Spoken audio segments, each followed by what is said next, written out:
What's good? What's good? What's good? I gotta fix my camera. Give me a second. Deactivate, reactivate. I don't know why it went great, but we're back in the building. Let me get the score up. I don't know what happened to my other headphones. I just lost them somehow. So I gotta find them, but we are in the building.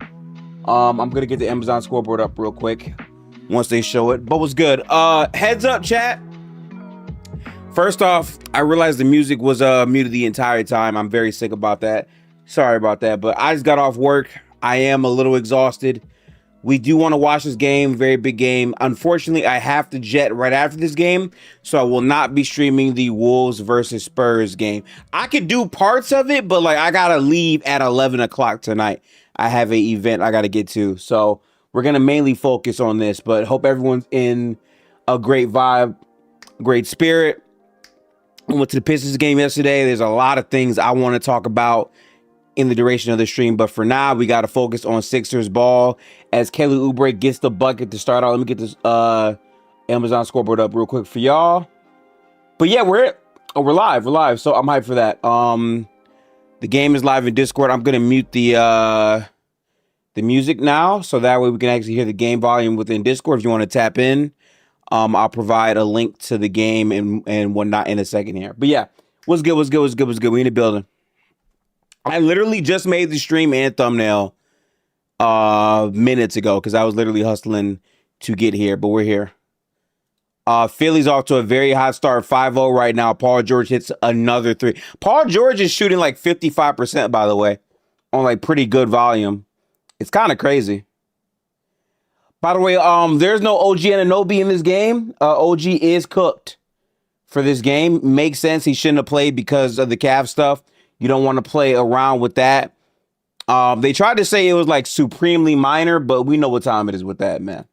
You just don't risk that if you can help it, you know? So makes sense why OG Anunoby is not playing right now. But yeah, we're going to be watching all of this game. At halftime, I really want to get into thoughts on the other series and the playoffs as a whole. I have been unable to record these past couple of days, because I had to go to the Pistons game yesterday. I would say general exhaustion from working a very difficult job on the side. And also, I don't feel inclined to rush content. I don't feel like bullshitting y'all with my takes on the stuff. And also, I've done a really piss poor job at repurposing content. Like, I could easily give you my thoughts in stream and then in post edit it, but like I'd rather do like a dedicated video for it. So might be able to get some thoughts out Sunday. But as I say this is a 7-0 start right now from the Sixers. If PG hit that, it would have been 10. Okay. Kyron said having no... Oh, yeah, for sure. I don't know how long OG's going to be out. I actually think OG's going to play the next game. I think just to be safe, he's not playing this one. But it does make a big difference, bro. That's off Cat. Yeah. Junebug said, yeah, do the low post end of stream ramble and then clip it. I gotta start doing that. Like chat, listen, I'm a very new creator to where before on YouTube, before I was known, I would just do 10-minute videos on shit. Oh my God. Paul George again, 9-0 start for the Sixers. This is fantastic. Oh, Derek's here. What's good, Derek? He'll come up when he can, I'm assuming, but yeah. Okay, first bucket right there for the Knicks. Yeah, I have a lot. First off, what's good, DNM? To all of the members of the channel, we are live in Discord. I'll post the link in YouTube at the very next break of this game. But yeah, no OG changes a lot of the series, and I haven't really talked about it as much outside of...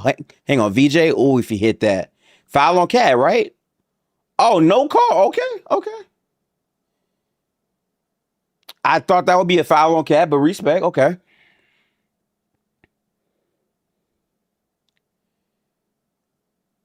I think Embiid's mad because they didn't call the foul on Cat on the other end, but then they called it right there. But to be fair, I think he was upset, so he was a little bit too aggressive on Cat, and that's why they called it, at least in my opinion.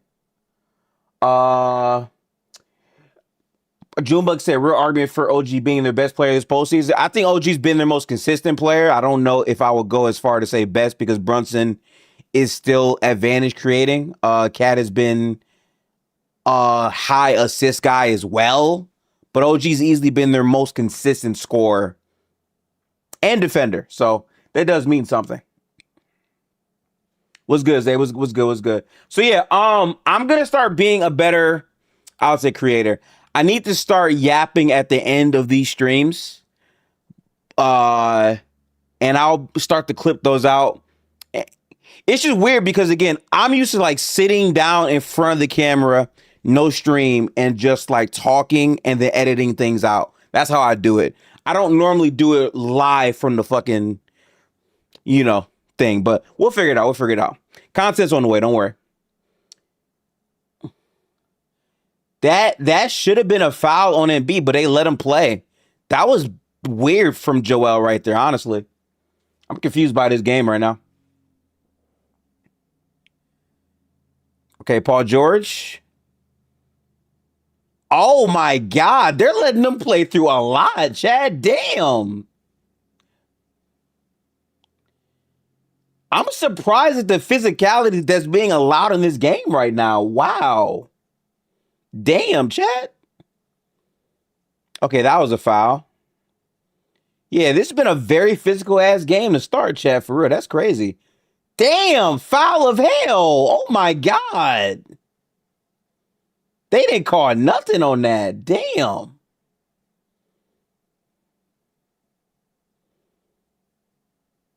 That could have been a foul on Paul George. You know what? I kind of respect it. I kind of do respect it, but damn. That shit kind of crazy a little bit. As long as you keep that same energy the whole game, I'm cool. Okay, PG saves the ball here. 6'9" score. He's isolated on Josh Hart. Midi pull up off the dribble. Oh my God, Paul George bag work. Holy shit, PG. You blow on someone yesterday in the OKC game. It's a foul. Can we get some consistency? I'm gonna be honest. I watched like the second half of the Lakers OKC game. Maybe I need to go back and rewatch the first half, but it's been a lot of complaining about calls and tough ass buck from Cat. Like, I understand the frustration with VJ lob from damn near half court. What are the Sixers on, Derek? Oh my God. VJ maxing. Oh, still okay, Tyrese. Hold on. Lob again. Lob it up again, Tyrese. Yeah. Let's go, Philly. I like what I'm seeing. Chat, they're playing with much better energy, much better pace. It's a vibe right now for this. It's a vibe. But yeah, so I forgot what I was saying, right? Okay, yeah, Chad, right. So listen, I'll be honest. I went to the Pistons game, so I missed the first half of OKC Lakers. The thing that I noticed is Shea, he got a flagrant foul, and I'm gonna be so real with you. I don't think he meant to do what happened.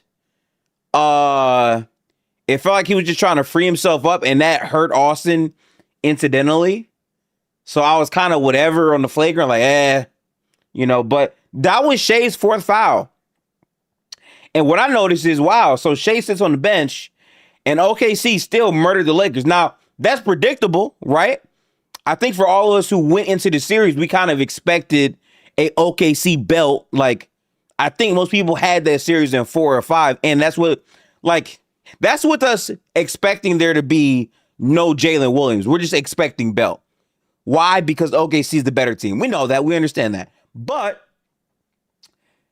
for the main sentiment after that game to just be calls, when the MVP of the team, who has not been that great in this series, hasn't been good, and also sat on the bench for a good chunk of their run, I'm surprised no one brought up Chet stepping up to fill the void of SGA's production. I'm surprised no one talked enough about AJ Mitchell, who's been fucking hooping. Oh my God. 360 of doom, by the way. Like, that's literally modern day slavery, what they got him signed to. $9 million, 3-year deal. Like, goddamn, AJ Mitchell, fire your agent. Fuck. Oh God. Yo, agent hold the shit out of you. $9 million 3 years and you hooping like that? Oh, I'd be sick than a motherfucker, bro. And this isn't the NFL where like mid-contract you can like, pause it, renegotiate it, up it again. No, that's guaranteed. So he's locked into that deal until those years expire. And then you got Bill Simmons, and I know I'm yapping. I don't care. I didn't stream yesterday. I missed a day. I'm in the mood. And then you got Bill Simmons, goofy ass, talking about OKC I'm sorry, hang on. Let me breathe a little bit. This man got in front of the camera and said, OKC should think about using AJ Mitchell's contract as trade bait. Nigga, why? $9 million for a player of that caliber? And you want to trade the player? Like, I just math is not math. I will understand if it was like a year left on the deal and then you could then trade him because you don't want to pay him. Cool. He just talking about in general, just trade. No. If anything, the one player that could get traded, and I hate to say it, because again, I don't think OKC's played a serious team yet. I'm sorry. I don't view the Lakers without Luka as a serious team to OKC. I just don't, right? Obviously the Spurs are very capable. Obviously, even the Wolves are very capable. Those are teams I would take more serious if they were playing them in a series. And even then, I still think it's an OKC blitz. Still. But Jalen Williams is the guy they would think about trading, if we're being honest. I mean, he's been hurt the entire year. They're literally the number one seed without him. They're winning playoff games completely without him. They're blitzing teams in the playoffs without him. And that's not to say he's not important. It's just, if you had to worry about the cap and you wanted great value back, you could trade J-Dub. You really could. I'm going to just put that out there. That's me, Chad. That's me. In chat, Kyron said, we're going to have to start talking about Shea in some of these playoff series because it isn't any godlike performance. We talking about that too. I'm going to talk about it all, Chad. We are here to yap today as you watch the game. Big shot right there from Embiid. 17-8 start right now. I like it. In chat, Jason said Bill Simmons confused Jalen Williams with Doug. Yeah, and that's another thing. Oh my God, yo, the Sixers got a crazy momentum right now. That's another thing, right? So I saw the clip. If you didn't see the clip, on his pod, basically, he said Jalen Williams only played 14 minutes. The player who is the second best player on the team, and they still want, like, I do feel like he fumbled the verbiage, but for some reason, I don't know why he said the other words, because it's not like you just got the name wrong. Like, he got the name wrong and then talked about him as if it was, okay, I'm sorry. Philly's going kind of fucking stupid. Paul George losing his mind right now, 28 run. But it's like, the idea of it is just funny to me. Is my main point with that. Like, he completely talked about it as if it was actually Jalen Williams. So I don't know if that's just a slip, because I do believe he watches the games. I do believe that. I just think the way that he views it is different. But I do think he actually watches. I do believe that. And maybe I shouldn't give him that benefit of the doubt, because I actually listen here and there to the podcast every now and then. I do believe he watches these games. I do buy that. I just think a part of it is very SGA coded, because he's a Jokic Glazer. And I think he just lost track of that in trying to hype up the team. Bad clips. Really bad clips. Kyron said, tell Derek to unpack those bags. What's good, Derek? How you doing? What's good? Unpack bags is interesting. And there's the offensive foul. Yeah, gotta say, I mean, good to have. There's too many things to cover. I have been listening. There's a lot. But real quick synopsis for this game. Good to have Joel back. The narratives that followed after the game 2 loss were both unsurprising and still frustrating. Yep. Which is unavoidable. And unfortunately for Joel, I think he's been off to kind of a slow start, especially defensively in this game. allergic to boxing out, which is very not good. Foul right there.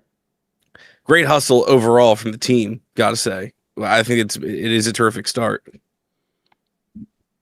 Really hope Joel's able to pick it up.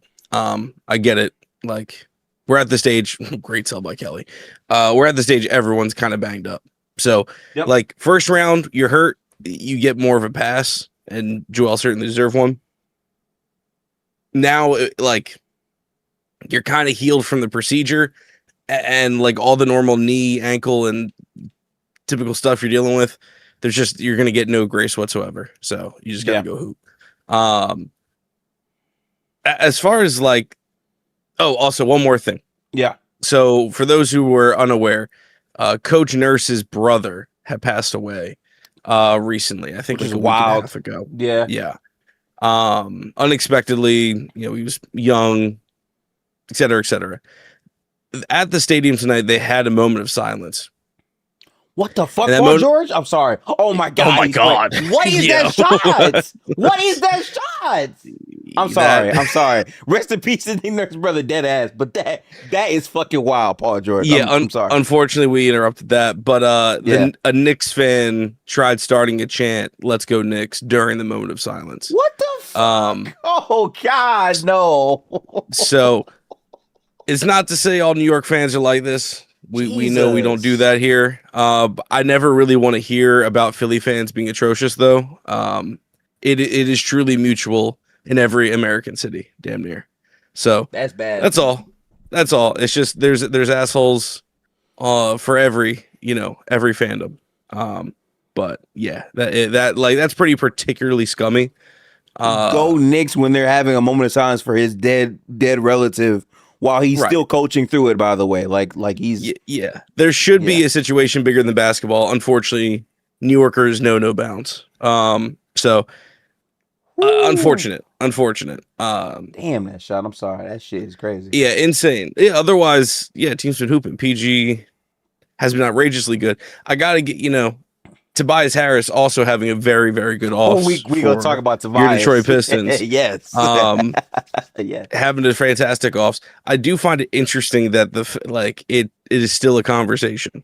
Because as good as PG has been, and I would say has actually been better than Toby's making him have an argument between who's been the better forward, which is some nasty work as a Sixers fan, but you have to respect it. He's been a viable second option for potentially the best team in the East. We don't know yet, but look, here's all I'm gonna say there. You know where I stand. I hate people that do this thing called revisionist history, where because someone is hooping now, they say, I can't believe Philly gave up on him.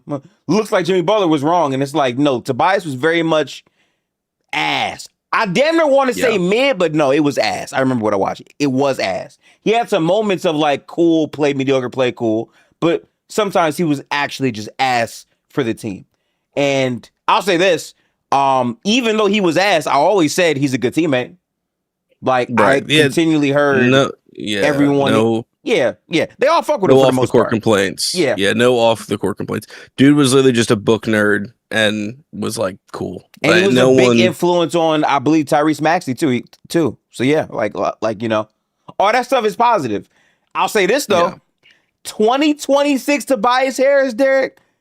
It's one thing to like see the numbers, but to watch the games both live in person and then on my monitor, like being in the building for Game 7, which is the loudest I've ever heard that building. Tobias, like in real time, it felt like he had 45 points. I'm not even like he was hitting crazy fades, pull up threes, post ups. Like it was very stable production from Tobias. And it's like for a team that struggles so much offensively, Tobias has been the staple for the team. Like, Kade can have games where he has maybe 5 or 8 points in the first half. Tobias will have 16. He has, like, I think 6 or 7 straight games of 20-plus right now in the playoff. It's fucking wild. It's a wild phenomenon. He's been great. He's been really good. He's averaging 21. I mean, which is 8 points more than what he averaged in the regular season. Yeah, Toby during the regular season is always just kind of a fine player. Like, he complained about the paycheck, but he goes out there, does a job, and you're usually fine with it. Yeah. And then in the playoffs, as soon prior to even Philly, like literally anywhere, it has always been as soon as you put expectations on him, that's when he folds. I gotta say, that's the thing is, I'd argue his overall play is actually not that impressive still. But one thing he has done is play finish. Basically, real quick, Zay, give me man in the mirror. He's not really creating shots. He's truly just finishing. Tough middies, some wild threes out of nowhere, even though he's not really efficient from that spot, especially in the offs. But just finding ways to score. And yeah, I'm sure it felt like 45 points because Detroit's offense can go into nasty spells, especially with no Kade.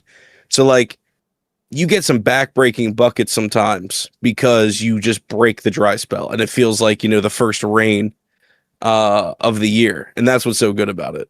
So respect to Toby that he's seemingly found a new home. Oh my God, Paul George! What the fuck is Paul George on? Oh my goodness! I'm not gonna lie, there. That drug test is coming. Like, what the fuck? Yeah, this is crazy out of Paul George. He's having a moment. Jesus Christ. Yeah, nah. He's having a moment. Yeah, I mean, I do want to talk about the Lakers and OKC situation, but definitely. Hoops is presently Drummond, on. Good play. Okay, yeah, Drummond. I watched that whole game last night, and I definitely have some takeaways. I unfortunately did not, and I don't want to lie about it. I will say, the pass. Yo, Kelly, you. Oh God! I'm not gonna lie. Kelly Oubre has over him. Kelly Oubre has been extremely frustrating in every facet of the word. God, chat. Could you imagine if the Sixers had 2026 Tobias Harris over Kelly on this team? Dude, people would start picking us over OKC. I think that's how foul. That's how foul it would get. Yeah. God damn, like, oh my God, Kelly, dude. That's what I mean. Like, I would honestly, at the end of the day, everything on the table, Kelly can stay on this team. He should never play 30 minutes ever again. Yeah, that's it. He's a backup wing. He's a backup wing. Exactly. That's what it is. He really does bring things.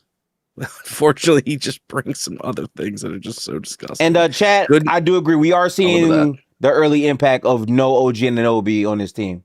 I will say that. For sure. It is definitely. It's glaring right now, to be fair, yeah. And Josh was banged up. I think Hart, it was his hand. Oh, was he? Okay. I know that was reported. He was supposed to be questionable, I thought, coming into this game as himself, but I guess he was fine. Definitely looked like, I don't think he got in. Tough. Jaylen we'll see about this Knicks depth. Bro, it is so much going. It is so much going on in the NBA right now. It's kind of crazy. That's a thing. Here's my thing. That sounds really good on paper. I think Milwaukee realistically wants draft picks, and that's why that deal probably won't happen unless it's like a 3-team deal. Mm-hmm. But then, what is that third team really getting out of it? What scares me if it does open up to a 3-teamer is that Boston could walk away with more than Giannis. Which correct. I'm terrified. Oh my God, Paul George. Yo, he working out though, Dick. I'm not gonna lie. These are drills. He work on these. I never looked at Andre Drummond the same after he dated that little chick from iCarly. Wasn't that just a picture? I don't think they were actually dating. Nah, I think they actually were. Oh shit. I think they were a short fling. Oh, Andre Drummond, you dog. Because they have like multiple. Yeah, it is. That is a thing. Alrighty then. Yeah. Get well soon. Devin Booker for Brown. Chat, I want you to Google Devin Booker Spotrac and look at his contract and tell me with a straight face you want to trade for that. Like, everyone that says Devin Booker should go to the Pistons, look at what the fuck he's making and tell me with a straight face why Detroit should do that. No. Too much money. It's crazy. It's like in the you want to 70s there. retire. You want to. Oh yeah, I know. Yeah, like you want to retire with your franchise. Easy. make yourself untradeable. 70 million is crazy. I'm sorry. That's shit. Yeah, it's disgusting. Woo. But Brad sending JB to Milwaukee to have another best season of his career. That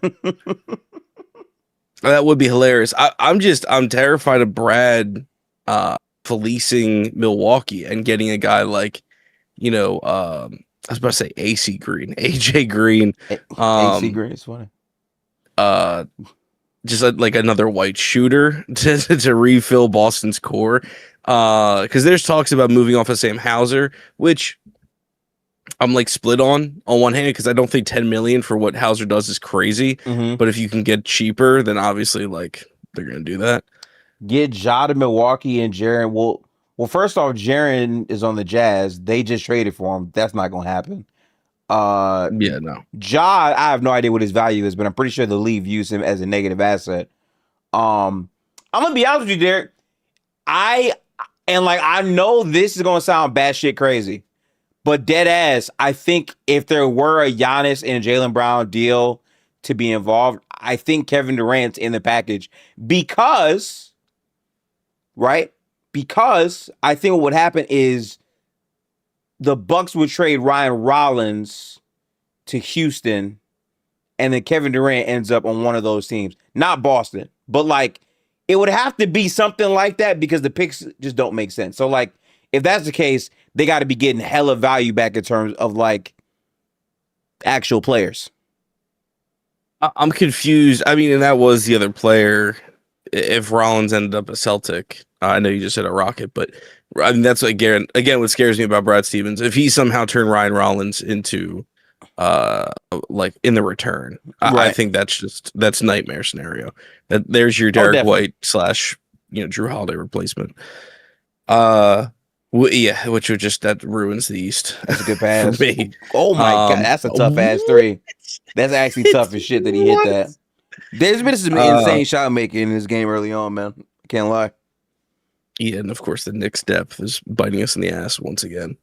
I don't know about KD. Like KD definitely could be on the move for sure. Houston would be smart to look into it. But that's easy for Joel. Yeah, that's bugging. Yeah, I don't think he'd be included in like a JB and Giannis exchange. It's just too much money to be moved around. Houston also. I think Houston has to get off of more money before they can do that too. Oh, VJ missed that tough. I think you're right. I would have to be like a nerd with the numbers in the books. I'm just saying, like, I don't think Jaylen Brown, Giannis straight up makes sense for the Bucks because the Bucks want draft picks unless they try to convince the franchise, hey, Jaylen Brown's our guy, and like, which again, I'm sorry, there, but this goes back to like bad. Ooh, good take. Hang on real quick. Last second shot right here from Quentin Grimes. Can he beat the buzzer? Too hard. Yeah. He's ass. Just take a floater. I think the problem as well there, and again, chat, this is what y'all got to think of whenever you think of trades. Does this make sense for both parties involved? Because the other part of this that we haven't talked about is Jaylen Brown on the like this goes back to bad overall GMing to me. Because the idea that you're going to waive and stretch Dame's contract, I said the only way this makes sense to me is if they truly felt like this is what we have to do to keep Giannis, and we're not trading Giannis no matter what.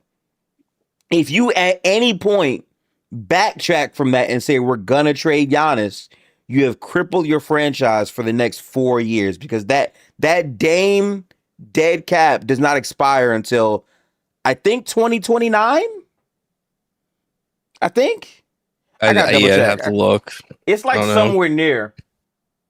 It was good, Chris. Welcome to the stream, brother. He said, between Paul George, Madden Hoops, Hard CTE, and Brunson CTE, I completely fine for my game. Yeah, y'all definitely were on pace to get rent out the gym, and you fought back pretty hard. So that is definitely commendable for you, Chris. I agree. Currently, me and Derek are discussing the logistics of the Bucks and how they kind of fucked up by waiving Dame, because now that dead cap is going to follow you if you trade Giannis again. Like I'm so fine, Derek, with them making a crash out move as long as you live by that crash out. If you're not gonna live by the crash out, it looks so dumb. I'm not gonna lie to you. Yeah, I mean they're already in the risky position of looking super dumb. So I think they're kind of stuck. Yeah, that too. I feel like, yeah, again, I think Boston's going to seriously look at Giannis not only for the obvious, but because I think Boston could be down to throw in some draft capital. Is it preseason, Kyron, or regular season? Back. Like Boston really could be looking at 2 legit superstar tier players and a real bench next season. Okay. Like that's and I feel like if you pitch it like that, you say we got Tatum and Giannis and we got the depth to get us through the regular season.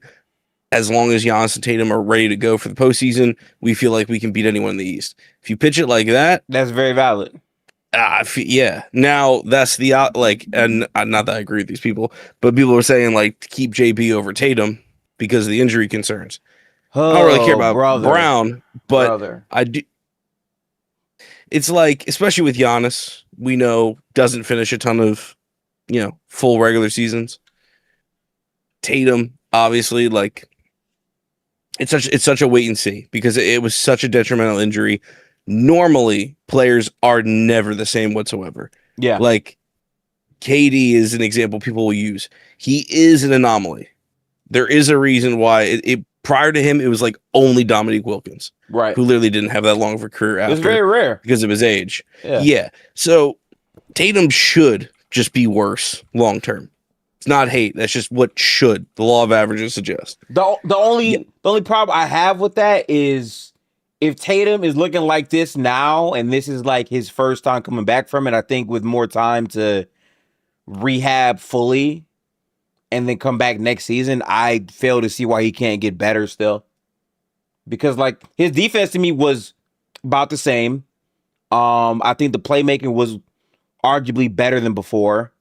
And he was still able to get downhill even if it's not as much. I don't really see much of a like crazy drop off. Like, yes, he's worse, but like not significantly worse. Like he was still very much a good version of Jason Tatum, and that's with his first immediate look. I think with like another full off season, he can get closer to what he was next season. I don't know. Yeah, totally possible. And I'm sorry, but like in the larger thing, give me Tatum over Brown still. Like I still don't care. Personally. Yeah. I tend to agree. Yeah, I agree with that. I feel like that's a fact, Conjure. That's a fact. That's a thing. If you feel like Tatum and Giannis as your, 1 and 2, I'm rolling. Or 1A, 1B. Yeah. Because I really think they can put 8 other guys around them. I think. And then I feel like that's enough. Yeah. I just think it makes more sense. I think cap wise, you can negotiate a extension for Giannis that's not going to be super max. I think crazy. And I think you can make a team make more sense around those two. I think their play style isn't redundant. It's like my biggest thing on paper. I still think you're going to need to have good guard play though. Oh, what a bucket. For sure. I mean, that's what the reconstruction thing is going to be about. I feel like they've got some decent bench wings. It seems like Hugo's going to turn into somebody. Walsh could be, a legit depth guy moving forward. Yeah. So like, then it's just you still have to sort out the big situation. Kade could be cool, but definitely not as your starter. Good pass, Joel. VJ, please. I couldn't get it. But yeah, it's the guard thing. And then even if you keep D White in this world, you gotta get another like point guard. Yes. Or at least just another. Honestly, yeah, I was gonna say like you really do need another ball handler because even if Tatum gets back to what he once was, you still need Tatum. One. Yeah, you need someone to just dribble, especially next to dribble Giannis. and then ideally shoot. Yeah. Which like I'm trying to think of who that would be. And like I don't mean like an average, no, like a guy that can play in the playoffs. You can trust him in those moments next to them. Because again, trading for Giannis is the ceiling move, which means to maximize the ceiling, you have to have another point guard who can play in those moments. Like you don't want like a mid-tier Reed Shepherd, like a real point guard. And I don't know who that is unless Harden takes less. Like, that's all I could think of, really. Yeah, no, I don't see Harden being able to join this team. I don't see that, yeah. I just don't. I think Harden's going to get paid. Like still get paid in some capacity. I really don't know. But like obviously, if Milwaukee is really that foolish, and I'm not ruling out the possibility, if the Celtics can somehow get a hold of Ryan Rollins would be a great name right here we're talking about. It's phenomenal. Yeah, it's kind of they're almost just they're fine. Damn, good pass at him. I just think you got to give up so much shit to make that happen. It's not realistic because you're already traded for Giannis, which is already hard enough to pull off. They just happen to have like the best talent player you could get in a Giannis deal, most likely. Like, say what you want to say about Jaylen Brown, talent-wise, he's probably still like the best guy you can get back for him. All right, yeah. Oh, good okay. Dunk. By the way, good dunk at Shamet. This physicality thing is a huge overcorrection by the entire league. Is it not wild? Like because they're not calling shit. Yeah. Yeah, and I think it's bad for both sides. Like, I get it. Letting the game run is better for fans. There should be a couple whistles for both sides. I just want a consistent whistle. Oh, PG, like, good say. Oh, he should come on, PG. That's an open layup, though, PG. I'm sorry. You definitely there's a lot of contact. Yeah, I don't know, man.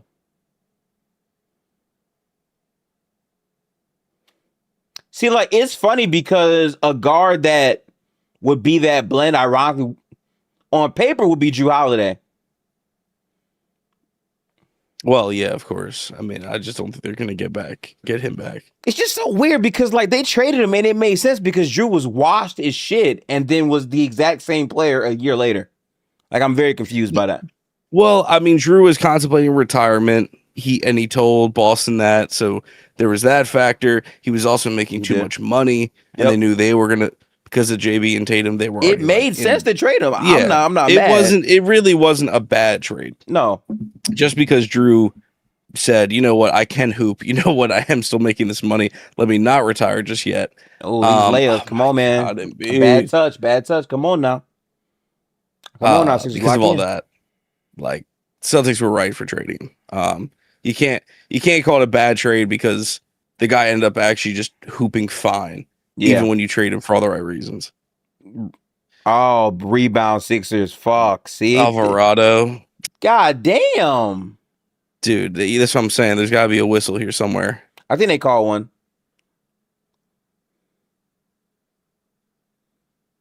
This shit is very physical. Like, very, very physical. No, beat through him to the ground, it looks like. Isn't that 2 on? Tangled up. Oh, cap hold. Isn't that 2 on Joel? Yeah, no. I didn't know if they were. Was it just that? Like, yeah. I guess it was just Joel. This shit is absolutely prison ball. Which I'm okay with to a certain degree, but goddamn. It's kind of crazy. Oh, yeah, Kyrie. Oh, he's about to challenge. This is risky.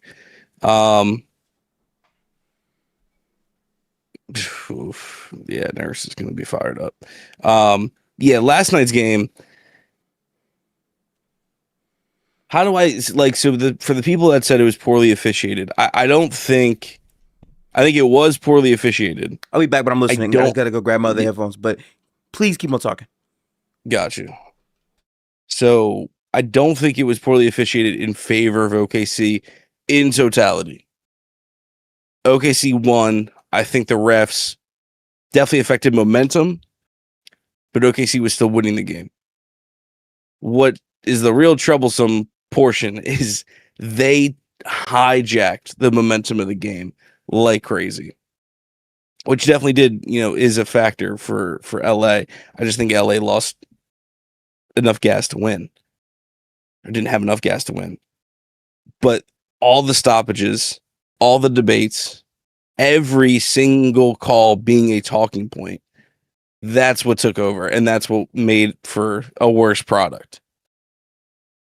And so I do expect a correction from all the games. Certainly the two tonight.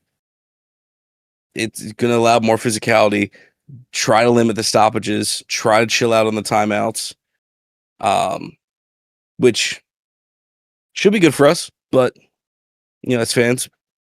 But then you run into this situation, and then with, you got some more heated rivalries, more intense games. That's an easy way to get some fights and stuff like that. So that's the risk you run.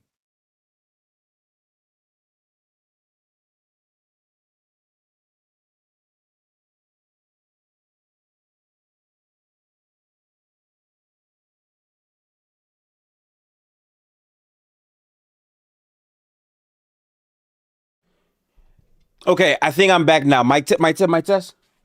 Yeah. Yeah, fine. So my headphones fell behind my bed. Had to grab them. Okay, so here's my thing, right? I hate these conversations. And it's not like a small level of hate. Like, no, I really despise these talks. And the reasoning for me is because refereeing, and you know this because we talk hoops all the time. When do I openly want to discuss how a game is called? Not really ever. And the reasoning for it, for me at least, is because you can never control how a referee is going to call a game. You can never control if it's going to be good in the first half or the second half, or what team is being favored. These are things you cannot control. So in my mind, why would I want to have an hour-long dialogue or discourse on that was bullshit foul calls? More importantly, I feel like foul calls are subjective. There are some plays where we'll say that's not a foul. Some people think it is a foul. Also, it makes it even murkier because we're in the playoffs. So now it's like, all right, are we going to call every same ticky-tack call that is a foul in the regular season, but we know isn't really a foul in the playoffs? Probably don't want to do that. But then it's like, all right, well, they called it this way, but then it's such a long dialogue that's ultimately about something that is so volatile, so variable, that none of us can individually control or predict going from game to game. So I normally shut the fuck up about calls because there's nothing I can do about it. And what kills me, though, is, again, Shea was on the bench and you still got built. Now, granted, that's OKC. That's how good they are. But I think that should be more of the prevailing point. How about we're seeing a series from Chet Holmgren where he is picking up for Shea Gilgeous-Alexander, and he is playing some of his best offensive and defensive basketball in this series. How about AJ Mitchell, who's literally hooping out on a 360 of doom, Derek? I haven't seen a 360 this bad since fucking honestly, Joe Budden, damn near. He's in a real 360. He can't put nothing out, but he's a great talent. That's what we're seeing. So these talks kind of infuriate me.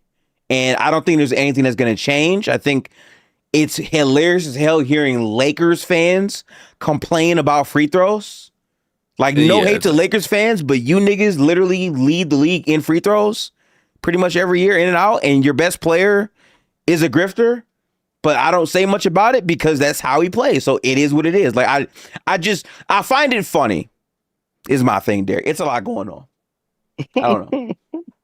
Yeah, that's the thing. It's like wrong messenger situation. Right message, wrong messenger. Because look, it's been a talking point. It'll continue being a talking point. The reason why everyone's upset about OKC and their whistle is you have a generational line stepper in SGA who's going to get whistles every single game. You have another team that, like, a team that also can get hot from three, so they can go on these crazy runs, but they can play at either pace, which is frustrating to watch. And then you compound that with the most physical defense in the league, bar none. More physical than Detroit, more physical than Orlando. Pick them, don't matter. OKC is the most physical defense in the league, and you watch it, and it passes the eye test every single time. Lou Dort last night included should have fouled. Oh my god! Oh my god, bro! Wow, did that just happen? Damn, Embiid! Shit! God. Absolutely dunked on. Oh my god! He wants his get back. I knew he was gonna try to go back in there just to get some get back going. Yeah, the dunk has to be literally perfect for it to even happen to him. It's a great pass out of Brunson. That's a great pass. Yeah, sucks. Yeah. Now he got boomed on. Yeah, damn. Tough. Jesus Christ. Yeah, no. Yikes. He got put in a poster right there, Chad. Shit. All right. Sixers fan.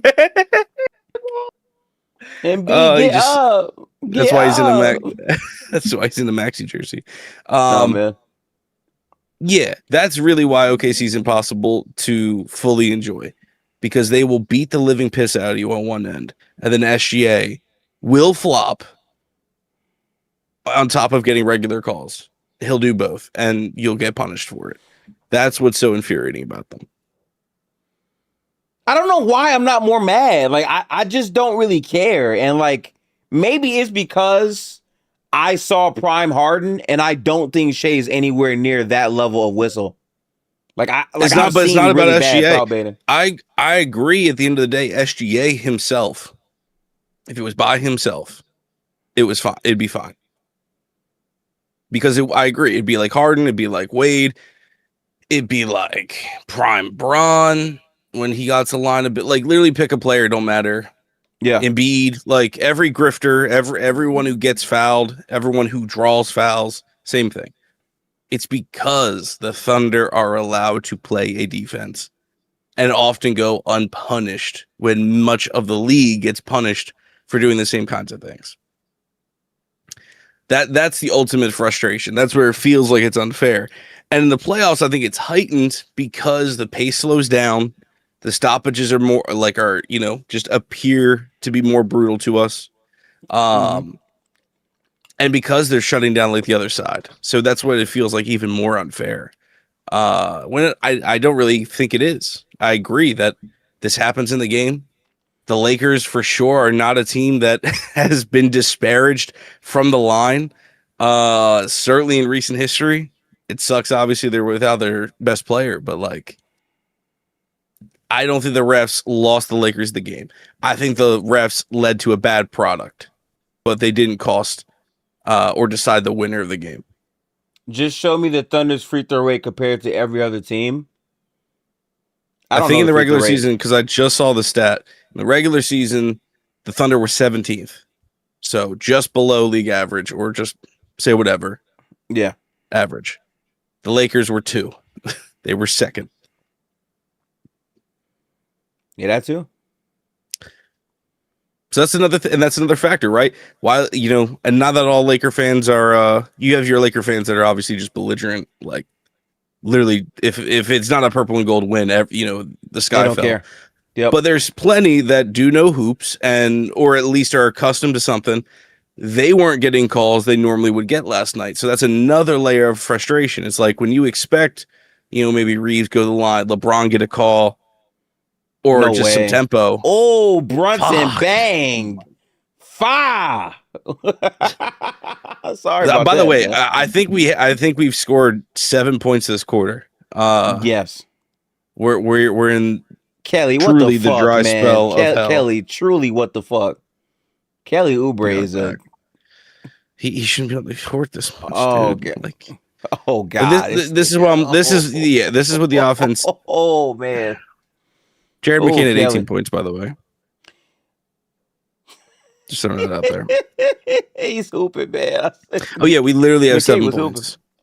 All right, please. please. Thank you. Andre Drummond 3. Oh God, Oh, this shit look bad. This shit looks really bad, man. Oh my God. Kelly Oubre, Andre Drummond terrorist hoops, man. Who do you think you are? That is.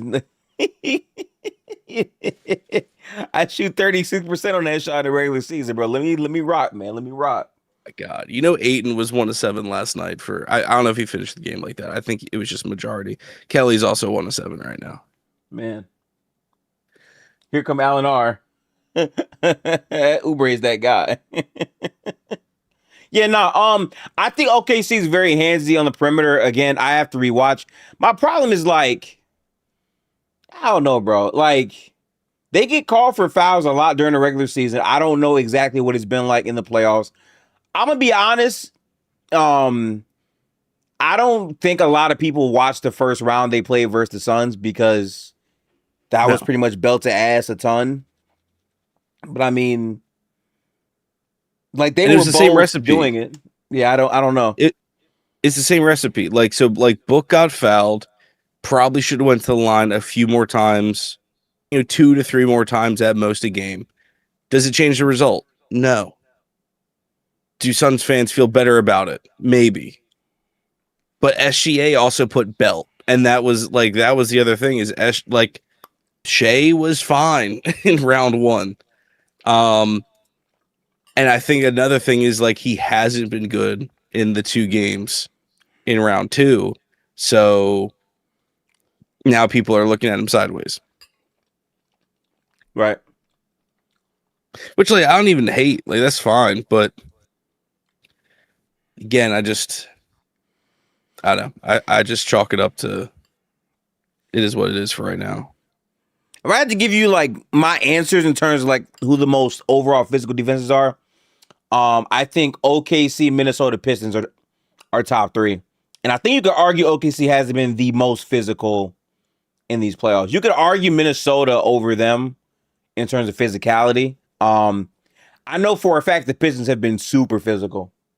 Super, super physical. So again, for sure, those are the 3 teams. I guess you can rotate them however you want. I don't have the numbers to back up I think what I'm saying, but watching them, I think that's how it feels the most for me. I don't know, man. It's I guess what irritates me the most, and again, you're saying this, but there are a lot of people who think that if the games were ref differently, they're winning these games. And that's really cool to say, well, if you give us more free throws, that leads to this.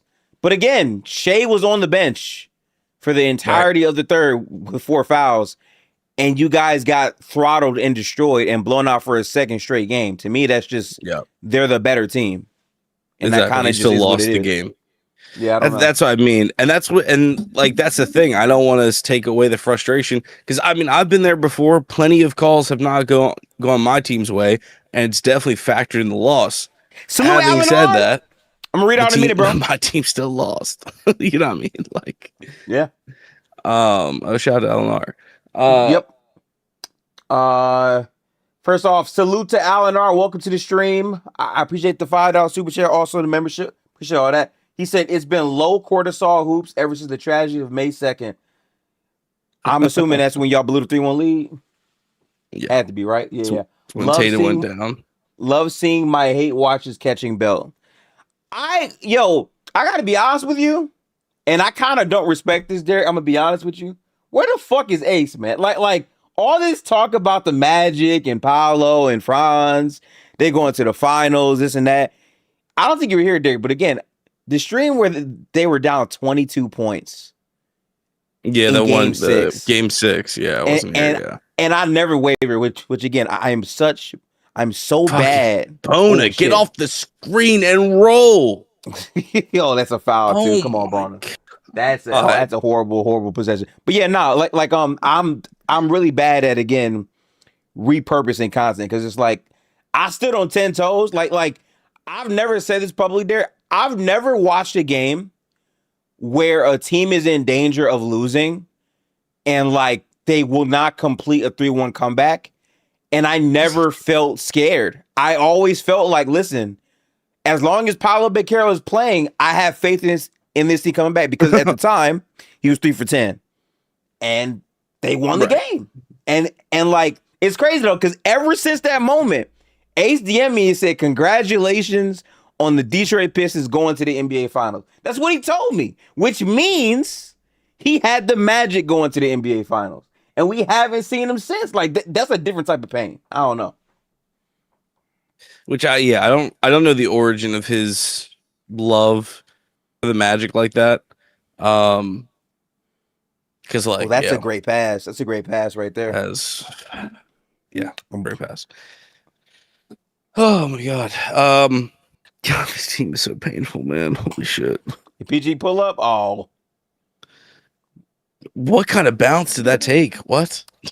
And Knicks are going on a run right now. He just like shit players. No I mean there was Ace has definitely defended some just whatever. Like it's just, like putting guys on the pedestal for no good reason.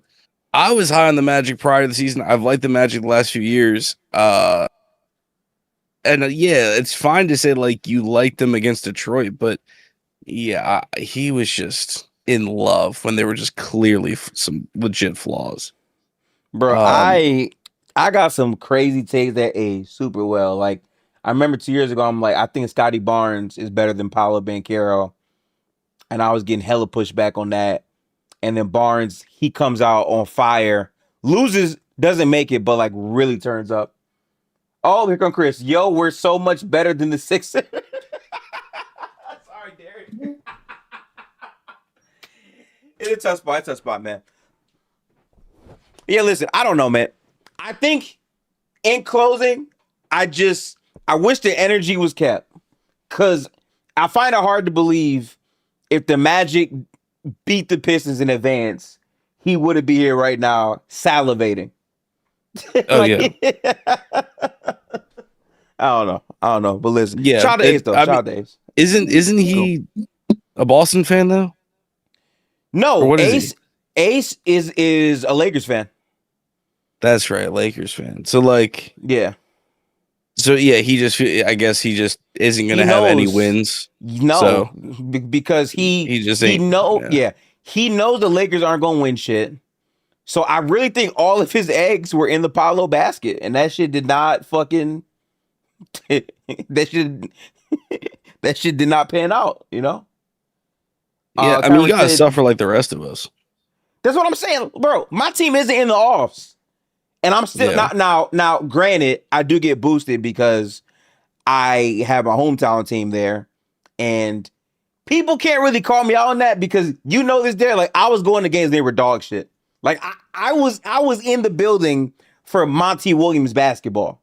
I feel like I'm stamped. Okay, like I was watching this team. I saw Embiid get like 36 in the first half. And almost went to sleep mid-game. I texted you that same night that shit happened. You know this shit real. So for me, it's like, I feel kind of vindicated. Like, I can do this. And also, like, I don't have to explain my basketball fandomness to people because I watch the sport. I don't really care. But, like, yeah, like, outside of that, I'm just enjoying basketball as a whole. Like, I'm chilling. You know? I guess other people don't really feel that same way. I don't know. In chat, Kyron said, your favorite player, Breonna Stewart, is hooping right now. So, like, has the W season officially started, or is that preseason? I thought they were doing preseason, right?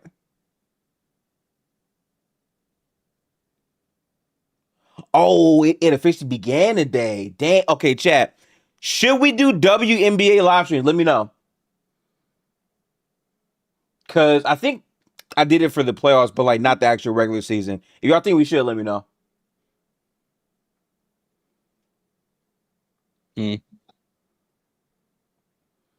Off topic, a coney is the perfect choice so often. This is so good. I can't eat conies, unfortunately. I'm allergic, but respect to you, though. Oh, yeah. I absolutely will be clipping that game up. Because, again, like, it's wild how composed I was, bro. I was calm. Like, this team's going to come back. And, like, maybe it was delusion, but I really did feel that way. Like, I've never felt so strongly about this team is going to win the game.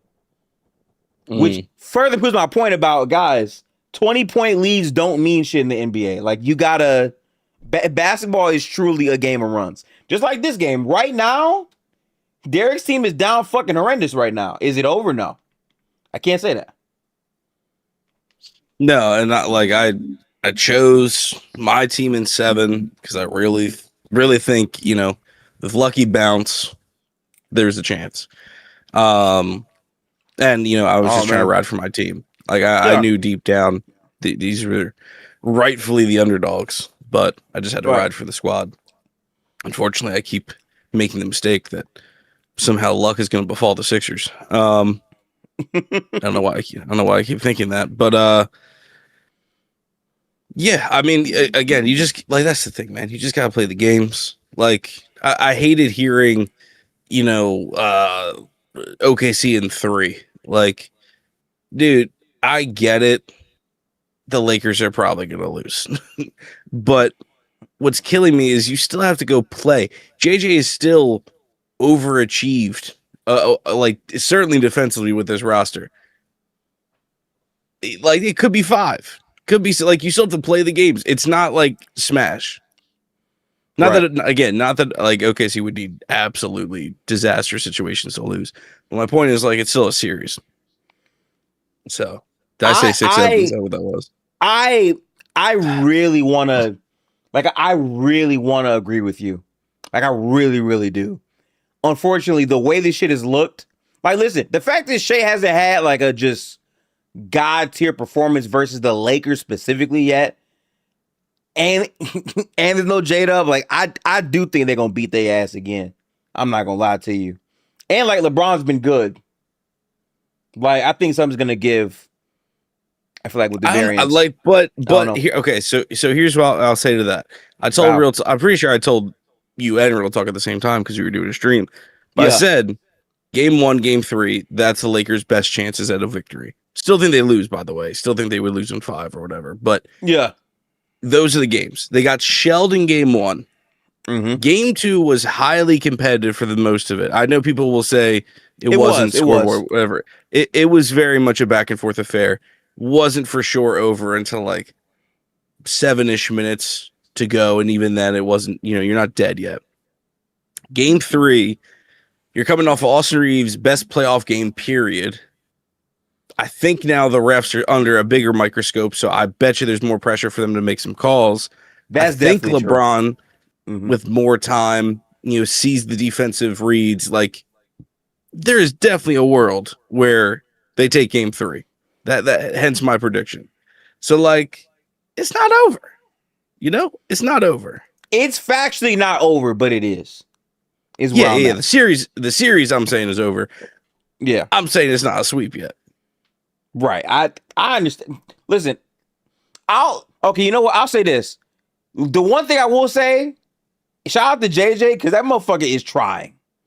Like, I don't think JJ by any good pass. Great pass again. Yeah. This is freaking I wouldn't say chat executing. It is tough. I wouldn't say that JJ is a bad coach. I think the idea that he's like overrated or this. No, I think JJ is a legitimate good coach. Like, he has done what he could with this roster to maximize themselves versus OKC. My only problem with this is that Shea gets better the longer a series goes. And I know that sounds like some obvious thing I could say about like any star, but Shea is going to cook the shit out of this coverage in a game. It could be this very next game in game 3, and like, I will say this though, Dick. What's killing me though is like the cope of saying, oh, Shea's seeing this like never before seen coverage. We haven't seen no star see it. Like, I'm sorry. Steph Curry versus Houston in the playoffs where they literally ran so many times a rotating boxing 1, or the Raptors, or what they did to like, there's been other stars that have gone through this coverage. He's just not playing the greatest out of it. And people got mad at me. I'm like, I just don't think Shea has performed to best in the world levels. Now, is he being guarded like he is? Absolutely. Because I do think he's the best in the world. So yes, has he played like it? No. And I'm only saying that, Derek, because again, when we say you are the best point guard of all time, or like on pace to be that, That's traveling, not a foul. I'm sorry to cut you off. There is no world where that is a foul on Paul George. Zero I don't, world. I don't know about that one. Yeah. Shea wasn't even bad last game. He had so many hockey assists, and your team gets to play 4v3. No, for sure. I think Shea has pretty much been Game 5 Curry versus Boston, where it's like you're overplaying the fuck out of me. I'm going to try to make the right play. He just had a bit more turnovers and dumb fouls. That's it. But again, is that playing like the best in the world? Technically, no. You're just making the right decision against good defense, which again, Chet, I want to be clear. Playoffs are all about winning. So it's like, is he doing what he needs to do to put his team in the best spot to win? Absolutely. He is. I'm just not going to act like he's playing at the highest of levels at the same time, though. That's all. Yeah, he still can be underperforming. Wow. Oh, Joel. Oh, wow.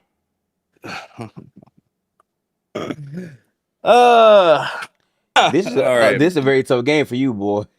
This is the game we decided to punish grifters. Okay. All right. Yep. Yeah, I mean fair. Good call. I mean Joel was dumb for that, but this is the game, huh? Okay. All right. It's still close. They're running a gimmick defense. I've heard a lot of people throw that out and like, what? Is that not the best defense to play? LA is running a gimmick defense? Is that what? Yes. Is that? Or, yeah, no. Like, I fully disagree.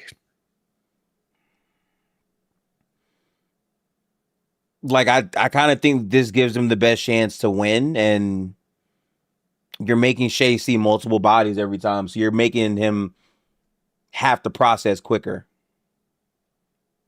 I mean, this is why the Lakers coaching staff, and I want to say staff because, you know, JJ's been great, but they have 2 former head coaches on that staff as well. Oh, absolutely. Absolutely. Yeah. Yeah. So I want to, like, you know, give some shine to the whole squad. Look at the defensive personnel they have. They have no business containing a potential best in the world candidate. You know what I mean? Like, they shouldn't have any business doing as well as they are against SGA. You've got one legit POA player in Marcus Smart. I've seen it. Oh my God. I've seen it. He kind of fried VJ right there at the very end. That was nice. I'm sorry. The defense only works when Dort's on the floor. I'd have to watch back to confirm. I also disagree because they were playing specifically to SGA. They didn't double AJ Mitchell, who was really the secondary ball handler when SGA was not on the floor. Containing equals doubling every possession. Yeah, and the reason why you're containing, and that counts as containment, is because your rotations for most of the game were good enough to get back and still give a contest. Like, shooters for OKC made their shots down the stretch. Chet had a couple contested. Obviously, Jared McCain off the bench fried them. He was taking 28-footers. So, like, Lakers defense, believe it or not, was actually quite good, all things considered. That I think that's as good as it could get. You have Luke Kennard. You have Jake LaRavia. You have 41-year-old Austin Reeves. You have 41-year-old LeBron. You have DeAndre Ayton and Jackson Hayes. Where is this defense? Please bail me out. Personnel coming from? It's like only Marcus and literally LeBron, only Marcus. I guess. At times, LeBron's IQ, but like physically, he no longer can just make plays. Okay. Like Ayton only existed. Ayton could only be out there for rebounds. He had to be out there because he's only like the one true 7-foot body the Lakers employ. He was horrendous offensively, and his IQ is dog shit. So JJ's hand is forced. because you can't play Hayes 35 minutes. Hey, Juba, what play? That's why I'm thoroughly impressed. I don't call this a gimmick defense. This is an intentional scheme to give you the best chance to win. I get it. We only have 2 games for the series, but that was clearly their best chance to win. So here's what I'm gonna do real quick, because I'm fine to like admit when I'm wrong. Here's what we're gonna do there. All right, let's Google, and I'm not doing this at all to talk shit. I just want to make sure that I have this right for myself. Okay, so like we're gonna go to Google. Chat on the stream right now. You should see Google. I hope. Gimmick. Definite.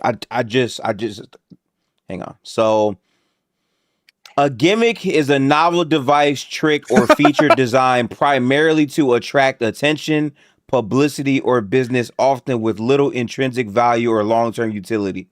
So, key aspects of a gimmick, and I'm gonna zoom in here. To gain temporary attention, boost sales, or create a unique, often superficial appeal. It is often an unnecessary or flashy addition to a product or a service.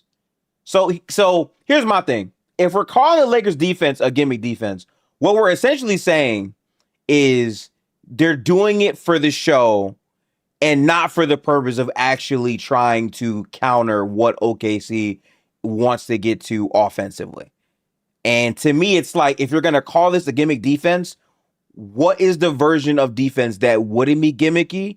And more importantly, would that version of defense be more viable than what they're doing right now? That's the question. Oh, shit was good, Newski. You'll get how do I get in the Discord stream? It's right now it's on members only, but I'll get you in there real quick, Newski. Hang on. Let me real quick find your name. It can be a gimmick if it works. Do people really? And see, that's my thing. Like, are we saying single coverage is better, Derek? Absolutely not. Not with the given personnel and so. The rotation that JJ is forced to employ. Forced to employ and deploy. Which definitely raised a question I brought up last night about like Pelinka. Like, dude really did not set up JJ for success. He was gifted Luka, as we know, and then really just did not put pieces together. Like, dude basically got peer pressured into Ayton, which obviously overall, I think it's fair to call a mistake. Yeah. So I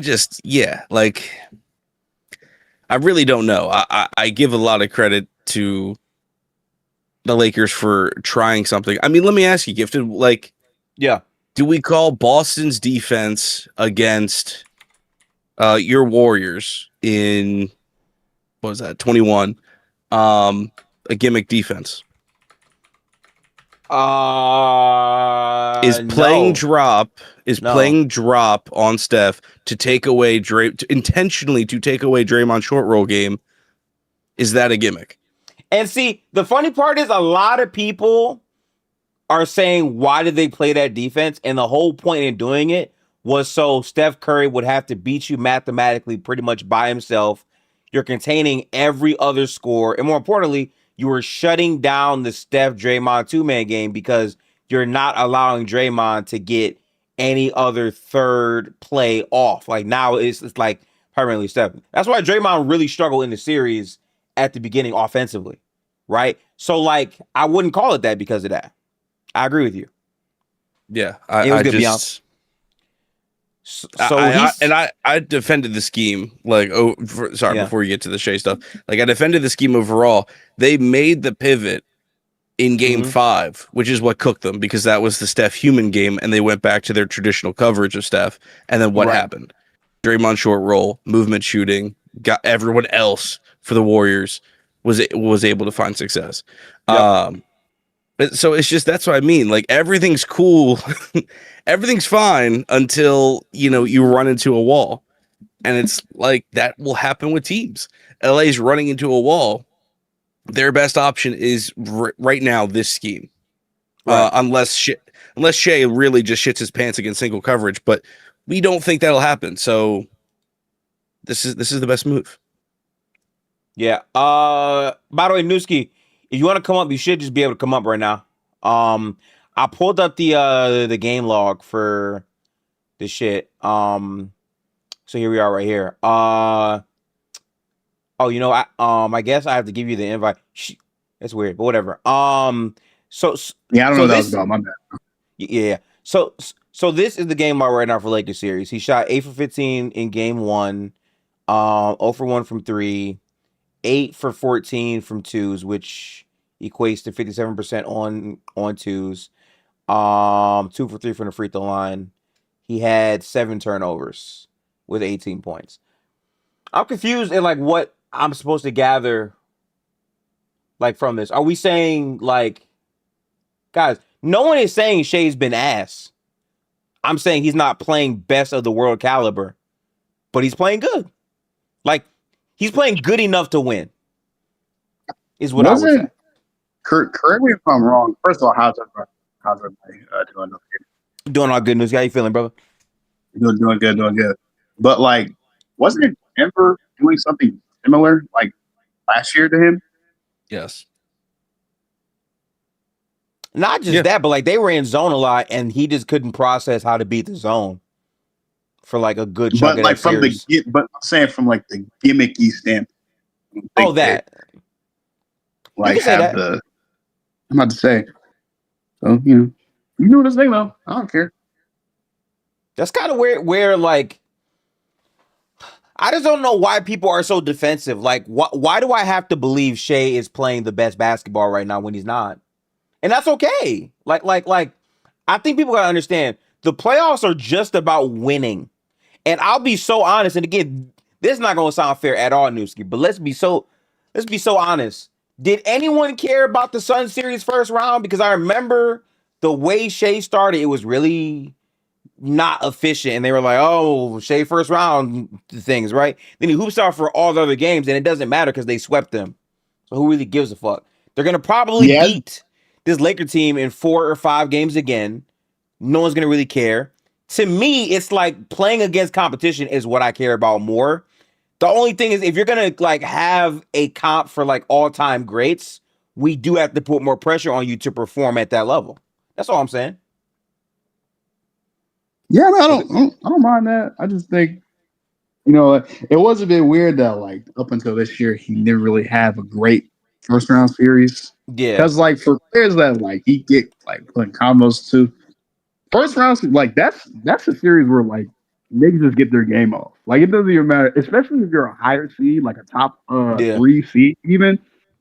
Like usually, like those players, Houston is crazy for that shit for sure. I'm not gonna absolutely rag Shai. He did it this year against the Suns, and the Suns are they're respectable. So I mean, he did that.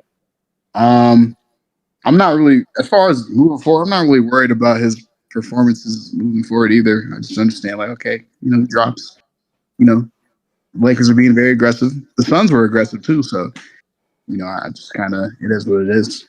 But that's what's so weird to me. Like, bro, he is still best in the world caliber as a player. Is he playing like it right now? No, and that's fine. Like, Chat, I'm sorry. We got to keep it a band. And listen, this gonna sound disgusting. I don't give a fuck.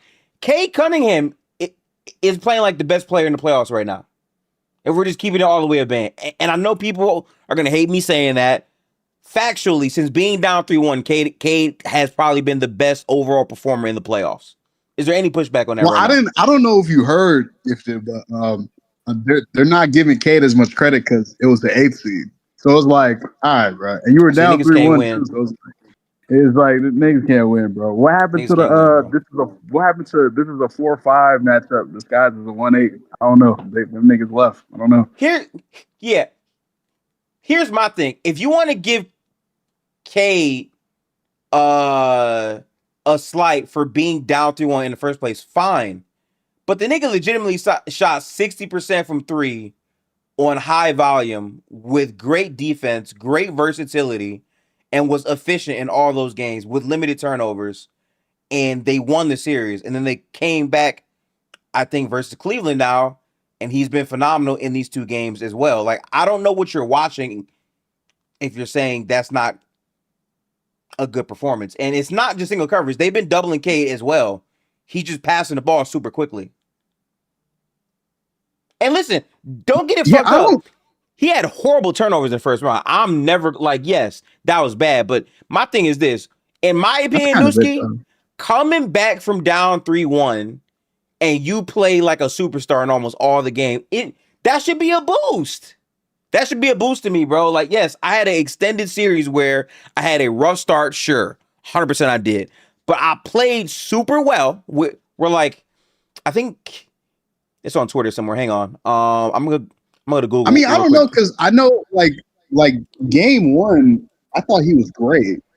Like, he still lost.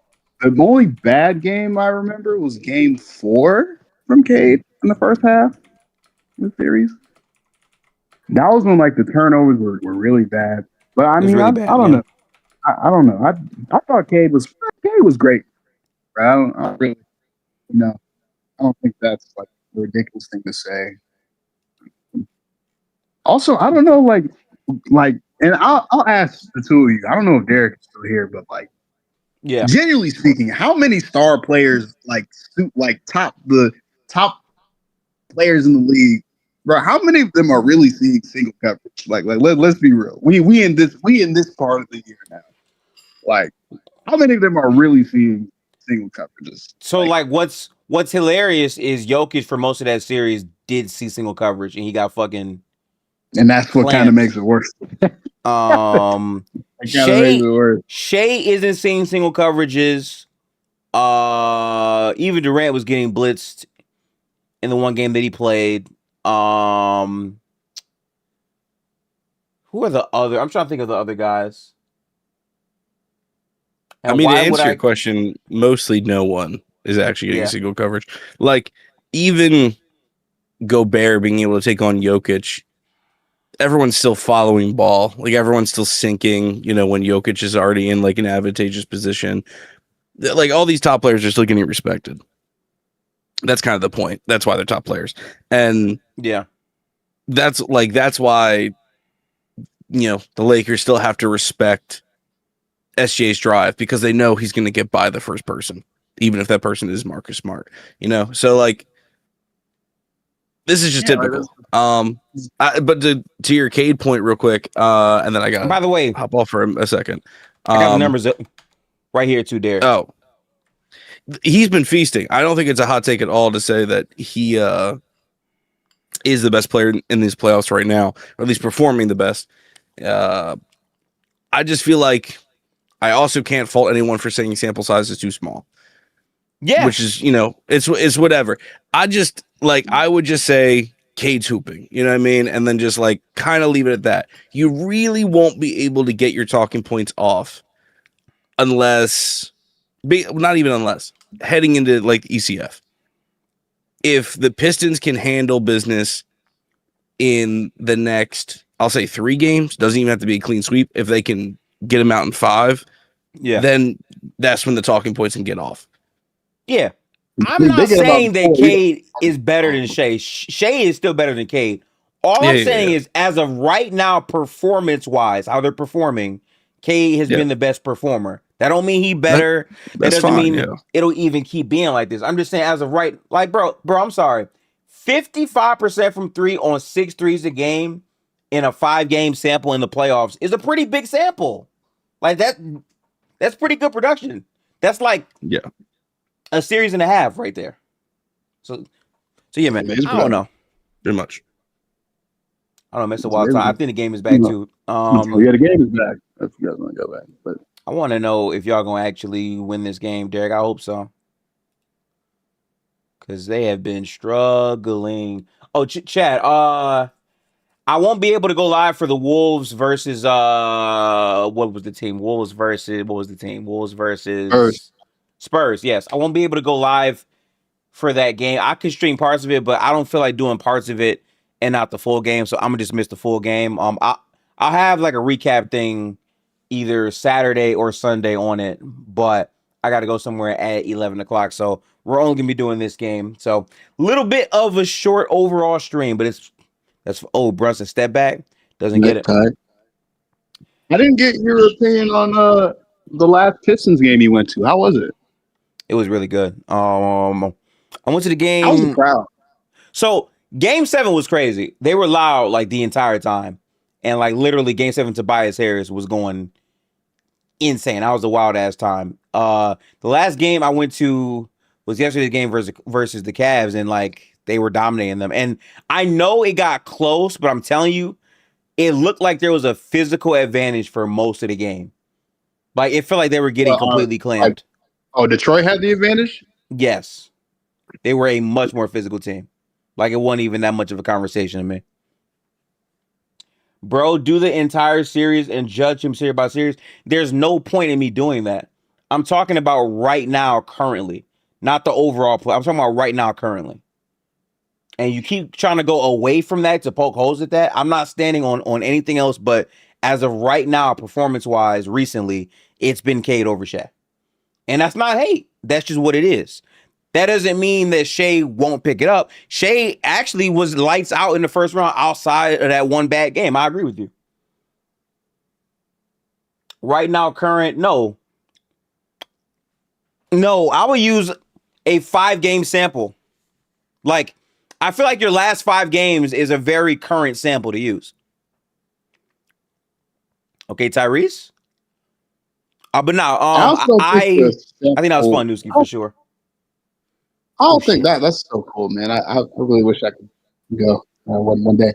But I don't think the sample size arguments are like you could still say like Cade's playing well just because it's not that many games. Like it hasn't been that many games for everybody. The playoffs are automatically a short sample.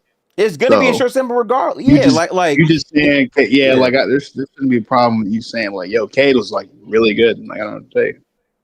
Hey, at the very least, he did what he was supposed to do, and that he should still get credit because like no one was respecting Detroit like that. I remember how people were talking about the team before the playoffs started. No one was looking at them like that. Yeah. I mean, bro, this team went down 3-1, and I'm like, I hate that they're in this spot because they shouldn't be, but it makes sense. And they came back and won, and now they've dominated the Cavs so far in 2 games. Yeah, the funny part is, like, this can very much change. Like, I'm not even saying the Cavs thing is done. They're not done, but right now they're dominant. And Kade, to me, defensively, has been the best engine of the playoffs, including Shea. Kade has been better on defense as well than Shea. So like I don't and like Shea, it's crazy because I'm a Shea fan. I fuck with Shea. I just don't think these are like wild things to say. They're not. I mean, it's just negative who's playing well right now. But Shea's been good though. It's just been outside of the 2 games. That's all. Oh, he dropped it. Honestly, I kind of feel like Shea as a playoff performer, he just gets better in later rounds. So I'm just not really worried. That is what I've been saying about Shea forever. Like he normally gets better the longer the playoffs are from the sample I've seen from Shea. So like I'm waiting on that to overall extend, and there's no problem with that.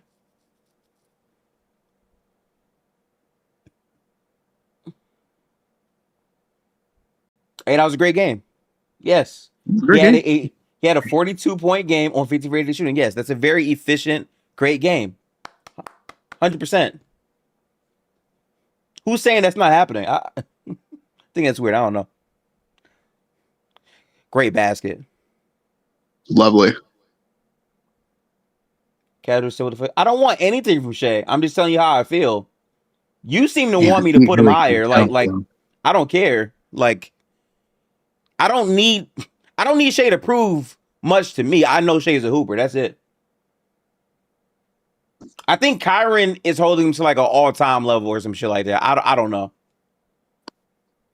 Have y'all talked about the league rigging it for the Thunder? Bro, we got to stop these talks, man. Chat, I want y'all to think about what we're saying. Adam Silver and the NBA are purposely rigging games for the Oklahoma City Thunder to win a series against the Los Angeles Lakers. What team brings more eyes and money to the league? The Oklahoma City Thunder or the LA Lakers, Newski? Please let me know. The team with LeBron James on it.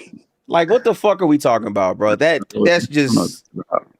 But see, that's why these talks have been so bad, because it's like it's just extremes. It's either OKC rigging or there's nothing happening at all. I think it's somewhere in between.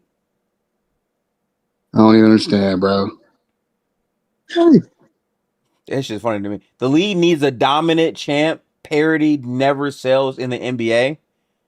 I mean, that sounds really good until you realize the measures that the league has put in under the new CBA in terms of how they pay players, trade players, all of that is more catered to create parity, because now teams can't hold on to their players. So even that's a bad point I would disagree with. Like, okay, like that sounds really cool, right? It does, until you realize the league is taking active measures to break teams up. They are, but I kind of wish they didn't. I ain't gonna lie. Oh, pull up three? Oh, can't get it. I agree with you, though.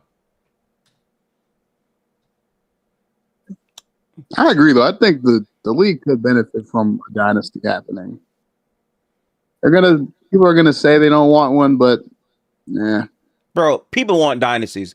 Let's stop. Yeah, people want them. A lot of you casuals, bro. Yeah, it's way easier to watch basketball knowing there's one bad team you need everyone to beat. It's a lot easier to watch that way, bro. Like, listen, we had OKC versus Pacers. I fuck with that, but a lot of people said they didn't fuck with that. They hated that final. It was the word. I'm like, man, basketball purists, why that shit was amazing. But like the casual fan is not checking for that shit. I don't know. Yep. I think Paul George is fine. He's on the court right now.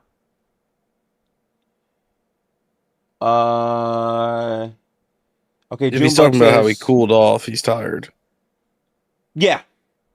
Which makes sense, because he was literally hitting every fuck you three off the dribble, knowing the man in the first half. Something should have fell off a little bit there. Are you talking about? You're talking about Paul George?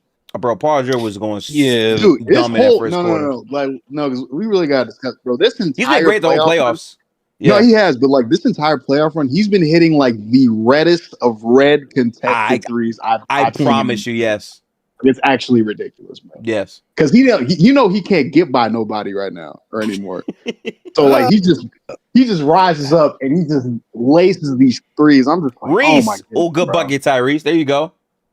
I think he was able to actually get by more in the first round than I anticipated. I agree with you right now that it's kind of, in the mud. Like his first step is but even nowhere where it used to be. Like, even at times, like he wouldn't get by like Peyton Pritchard, but it like didn't matter. He just rise up. It's just like, okay.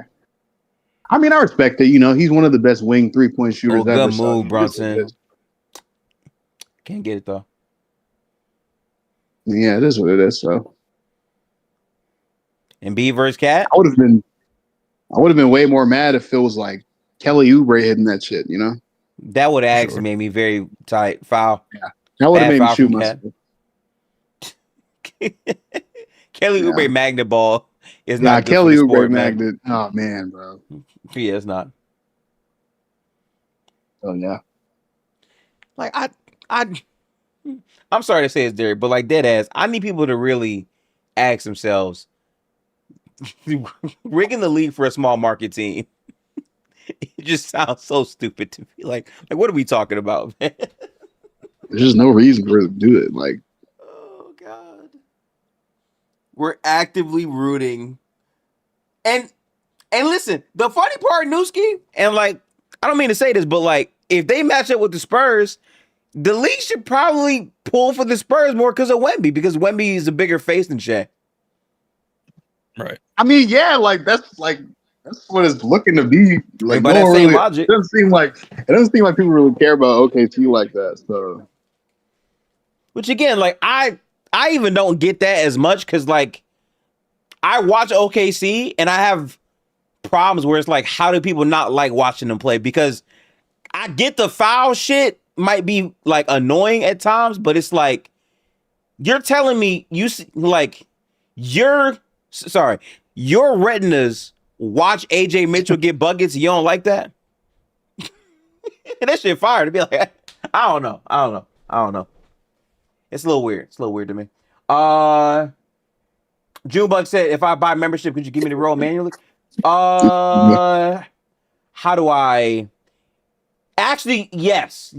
There is a way I can circumvent it, but I will need to give it another role. I think the integration would be a lot easier because you'd be set and you wouldn't have to change it again after that. But if you don't like it, I understand. It's just easier if it's like automatically synced, because then I would have to manually check it and then sync it myself every month, which I could do, but it would be easier for me, the creator, if you just, I would say, connected it through the tab and Discord. But up to you. If it's a whole lot, I can do it for you. It's fine. Okay, Kyron said, I just think we need another 2016 Curry season to excite us. Listen, man. All I'm gonna say is this, man. We believe in the number 1 pick. That's right. The Golden State Warriors are getting the number 1 pick on Sunday. All right. And we're going to use that pick. We're going to flip that shit. And we getting Giannis and some more shit. We're going to cook up. Okay? Watch us cook in the dark. Oh. I don't believe this. But we're going to see it, though. We're going to see what happens. Yeah, what time? What's the date and time for the lottery? Like, I forget. Sunday, 3 p.m. Word. Okay. On Mother's Day, right before the game. Whatever odds y'all want to get, I hope y'all get it. I don't know. Oh yeah, chat. I will be streaming that live because I feel like that is a unmissable thing. We have to watch the draft lottery. I have a strong feeling the Kings are going to get the number 1 pick. And it's so crazy because like I work at a physical therapy clinic, and like I help rehab some patients. And one of the patients I work with, he used to play against Jalen Brunson in high school. Really? Okay, that's cool. Yeah, he played him in like an AAU tournament in the summer. And literally, what he told me is that like the way he plays now, he was always like that. So it's just like, dang, bro. Oh, there you go. You dropped out for a little minute, so like I missed what you just said. Oh, I just say that like the person I work with, he said he played against Brunson in like an AAU tournament in the summer, and like the way he played in high school is the way he plays now. Like I believe it, bro. A lot of these star players haven't changed up at all. Like I saw a video of 5th grade Kade. And his mannerism looked the exact fucking same as they do right now. Like the exact same. Wow. In the chat, Beyond said, if the Pacers get the number 1 overall pick, it's over the East. I'm really pushing Pacers go to the finals next year. I want that to happen. In the chat, Kyron said, need Derek in here for the draft stream because he actually knows college ball and the players. Yeah, Derek definitely knows what he's doing, but like he might be busy. I don't know. It's Mother's Day, so like I understand if people are busy. I get it. No, I appreciate it. Thank you, Kyron. I don't know. The morning I know I'm chalked. Good pass, Joel. Good pass. Good pass. I should be fine because the lottery's not that long. So it is pretty. It is pretty short. Yeah. So I should be cool to hop on. And I really don't know like super depth of like all the players. I've got a handful of role players. Hey, Jim, appreciate the membership, bro. Bro, let me know what you like prospects like that. And then real quick, appreciate the membership, June Bug. Let me know what you decided to do. With like, 20, 25 guys. Little and more. Yes. Okay, word. Hard pass to McBride. Yeah, I don't know shit about the draft. All I know, Derek, is like I realized a truth, Derek. Okay, the truth about the draft is like if you think about it, Derek, it's really Pokemon. Like them first 3 picks you get, and it's like which one gonna be the best? You gotta figure it out. You know what I'm saying? Then you go into the world. and they're battling other Pokemon. And sometimes you'll get another Pokemon that's like undrafted, but low key the best Pokemon in the game. You feel what I'm saying? That's the draft. We don't know. We really don't know. Lock in, Chad. Lock in. Wild analogy. Yeah. Off heart. Oh no, it stays. Okay. Yeah. No. Really far-fetched is the best Pokemon. I agree. Undrafted GOAT. Who's your top 3 for the draft? For me, I think it's gonna go Kings number 1. It's gonna go Mavericks 2, and then it's gonna go the Nets 3, and then Pacers 4.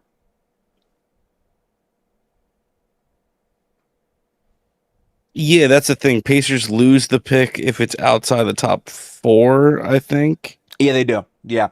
If it's 5 and below until I think pick 8, they lose it. I believe from what I heard. Yeah, it's like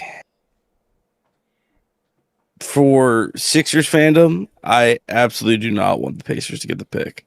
For basketball fun, I want the Pacers to get the pick. Like so they could get Cameron Boozer or Cam would be fine.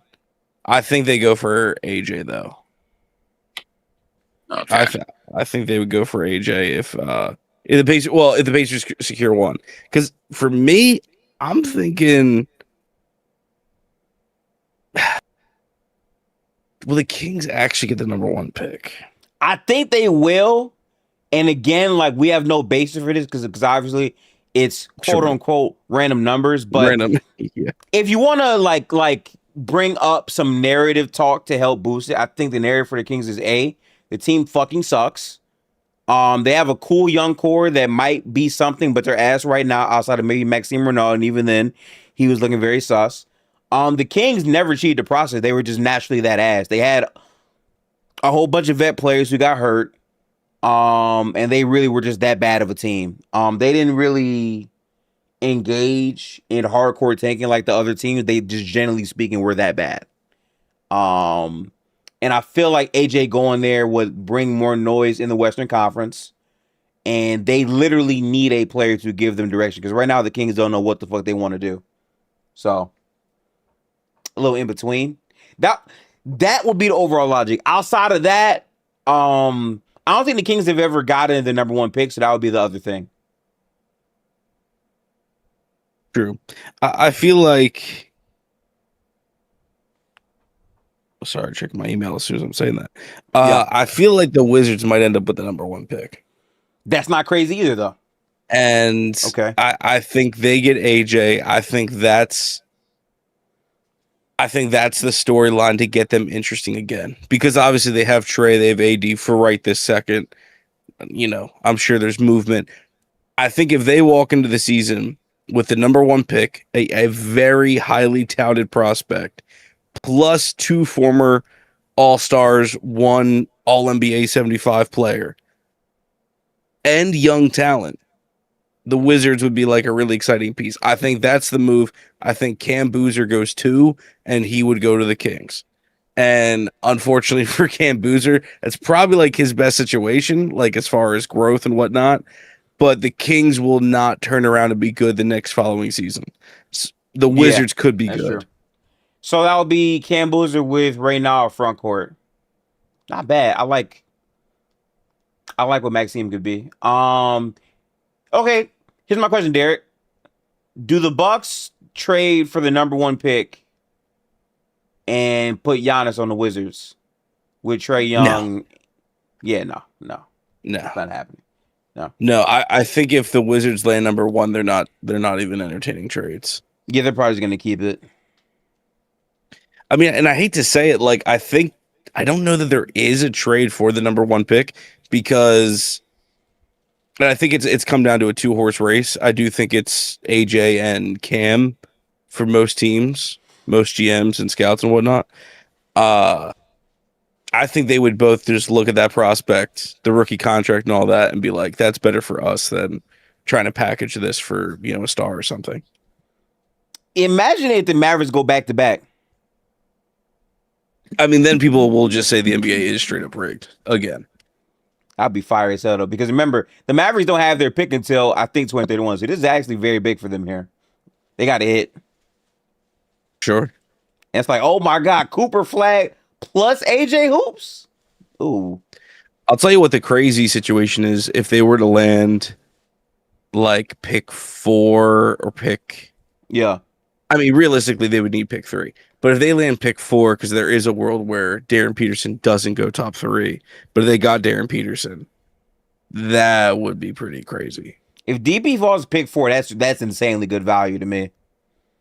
Yeah, at that point, you just have to gamble. Yeah. Good take, VJ. All right, Chad, we got a close game. Jumba, I see you here. Salute. I liked it. I like this. We have a close game here. 76-72. Jason said his head is enormous. Who are you talking about? I'm sure he's talking about Brunson. Okay, word. Oh, and Embiid, good block. I'm shocked that wasn't a foul. And somehow Embiid still fell. Somehow still got tripped. Swallowed the shot. That was. Derek, if you're the Pacers, who do you draft? AJ. Damn. I mean, like, I have to assume they've done their homework. AJ checks far too many boxes for like the little skepticisms I have to be. Yeah, we're flopping. To be like my concern. Like, I really like Caleb Wilson. I think Caleb Wilson is like a total like. It's a foul. I think Caleb's a good fit. I think Caleb's a winning player, but he does not have the ceiling, in my opinion, that AJ does. I can't lie. So, like, AJ and Tyrese backcourt seems interesting because Tyrese is more, I'm going to speed it up. AJ is more methodical, but AJ is the bucket getter with the off-ball shooting. I don't think he's that AJ's crazy. AJ really? Oh, wait, no, wait. I said AJ, my fault. You're talking about DP. Yeah. I think DP's passing didn't really move me from the clips that I saw. I think he has the ability to pass, but I think he's more of a off guard to go get his own bucket within isolation. I wonder how open he would be to like being more of that in the Pacers offense, because I feel like they're at their best when like everyone's moving the ball. Ben Stiller. Yeah, I mean, I agree. I think DP would fit in that offense completely fine because I think he's beyond capable of making a swing pass. Like, this is a couple months ago now at least, but I saw some stats that suggested Peterson and the like opportunities that he did get to create, his passing metrics actually look really good. It's just the offense. Oh, dear. Idea. Tough. Come on. Ooh, Brett, you got to buy. What are you complaining to the ref for? Get back on defense. You let a 6'1" player push you around. I don't want to hear shit. Oh, my God. I'm saying, bro, like, he's so light-skinned. Yo, I'd be throwing a cup if I see Kelly not hustling back to be. What happened under there? You got bullied by Brunson. He's so light-skinned for that, bro. That's hilarious. In the chat, Junebug said the Peterson stuff is full weird, fully body cramps from creatine. Yeah, he said he almost died, or like he felt like he was gonna die, and I'm like, damn, it was that bad? Like, shit. I don't know. The health things are weird. I don't know if that should be like a red flag on him. Apparently, he's good now, but like I don't know. Cause like I think the talent is there, so like I don't think I would have the balls to just pass on them. But like the hell shit is a real thing. Yeah, I don't mind it.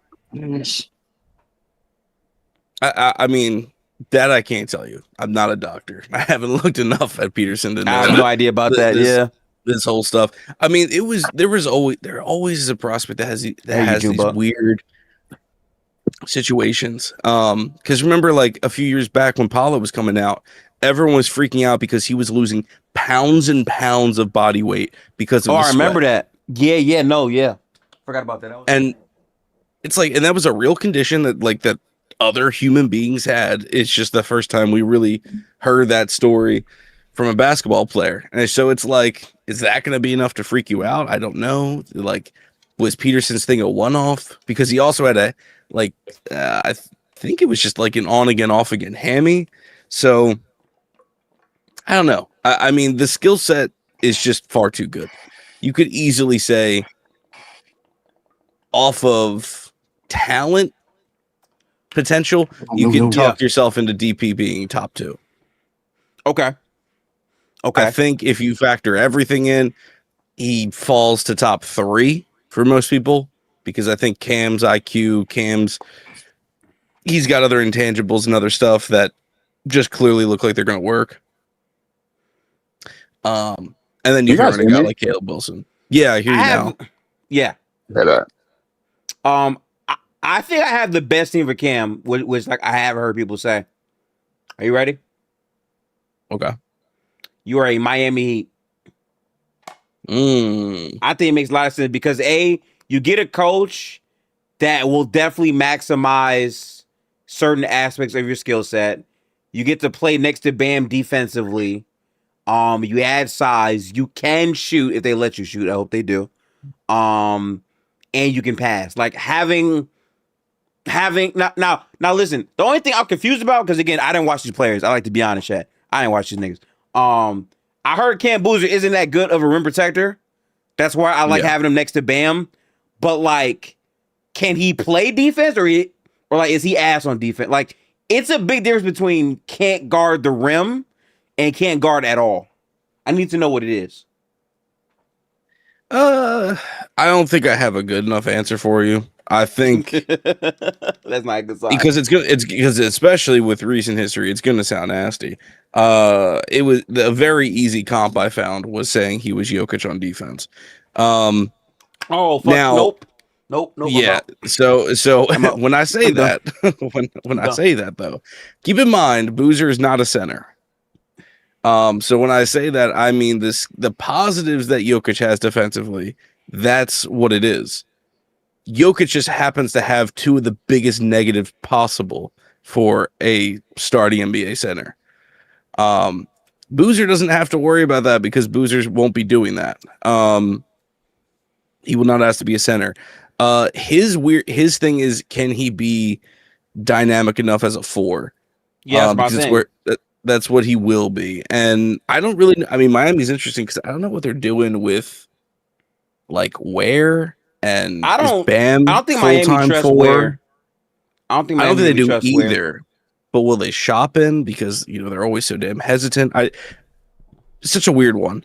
Boozer's kind of like a smarter Randall. I don't hate that, June. Take. Okay.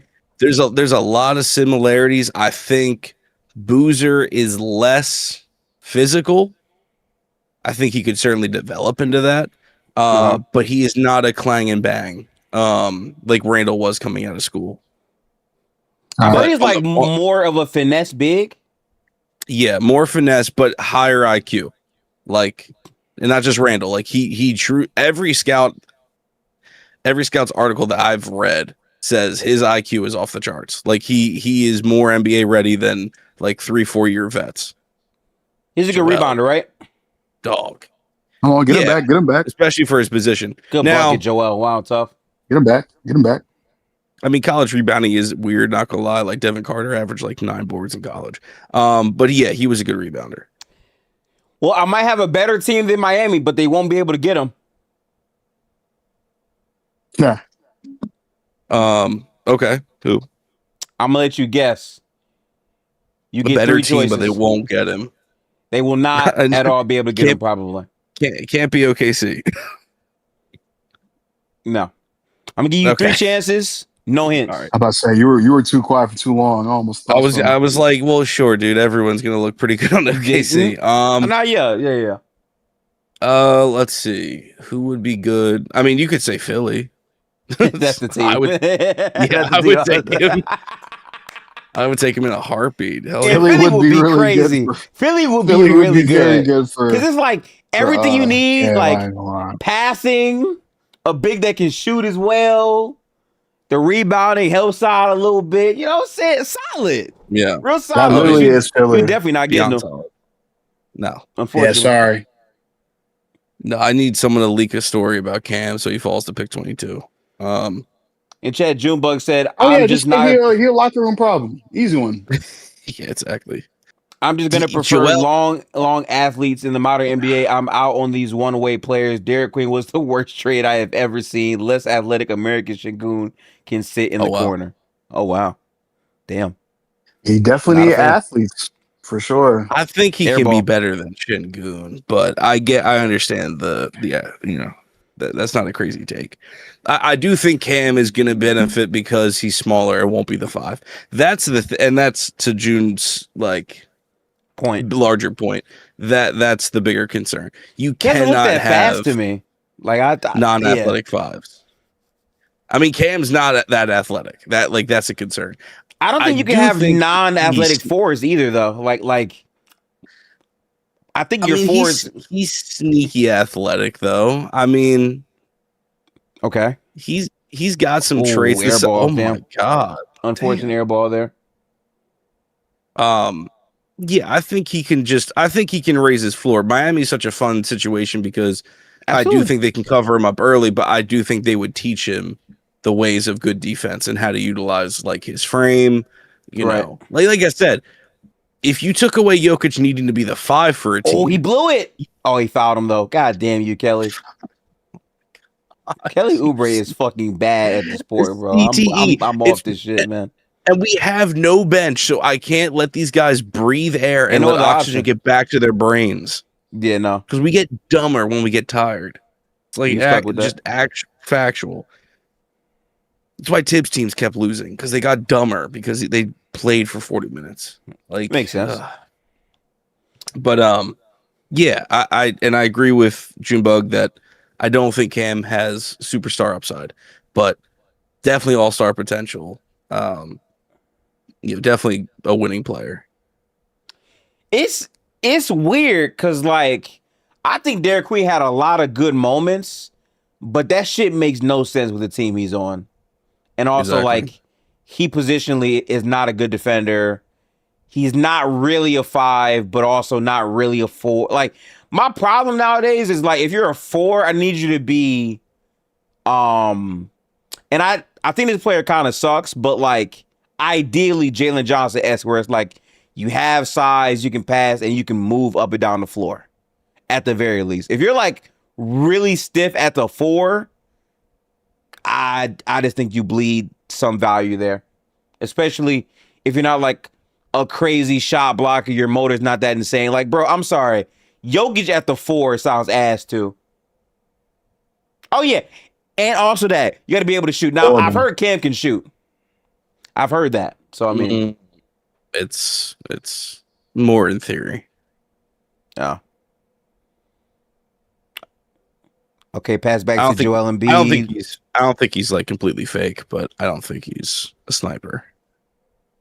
Junebug, I agree. If you play Jokic at the 4 or the 3, you're assuming Jokic isn't going to set as many screens at that point. And now it's you're just off the ball away.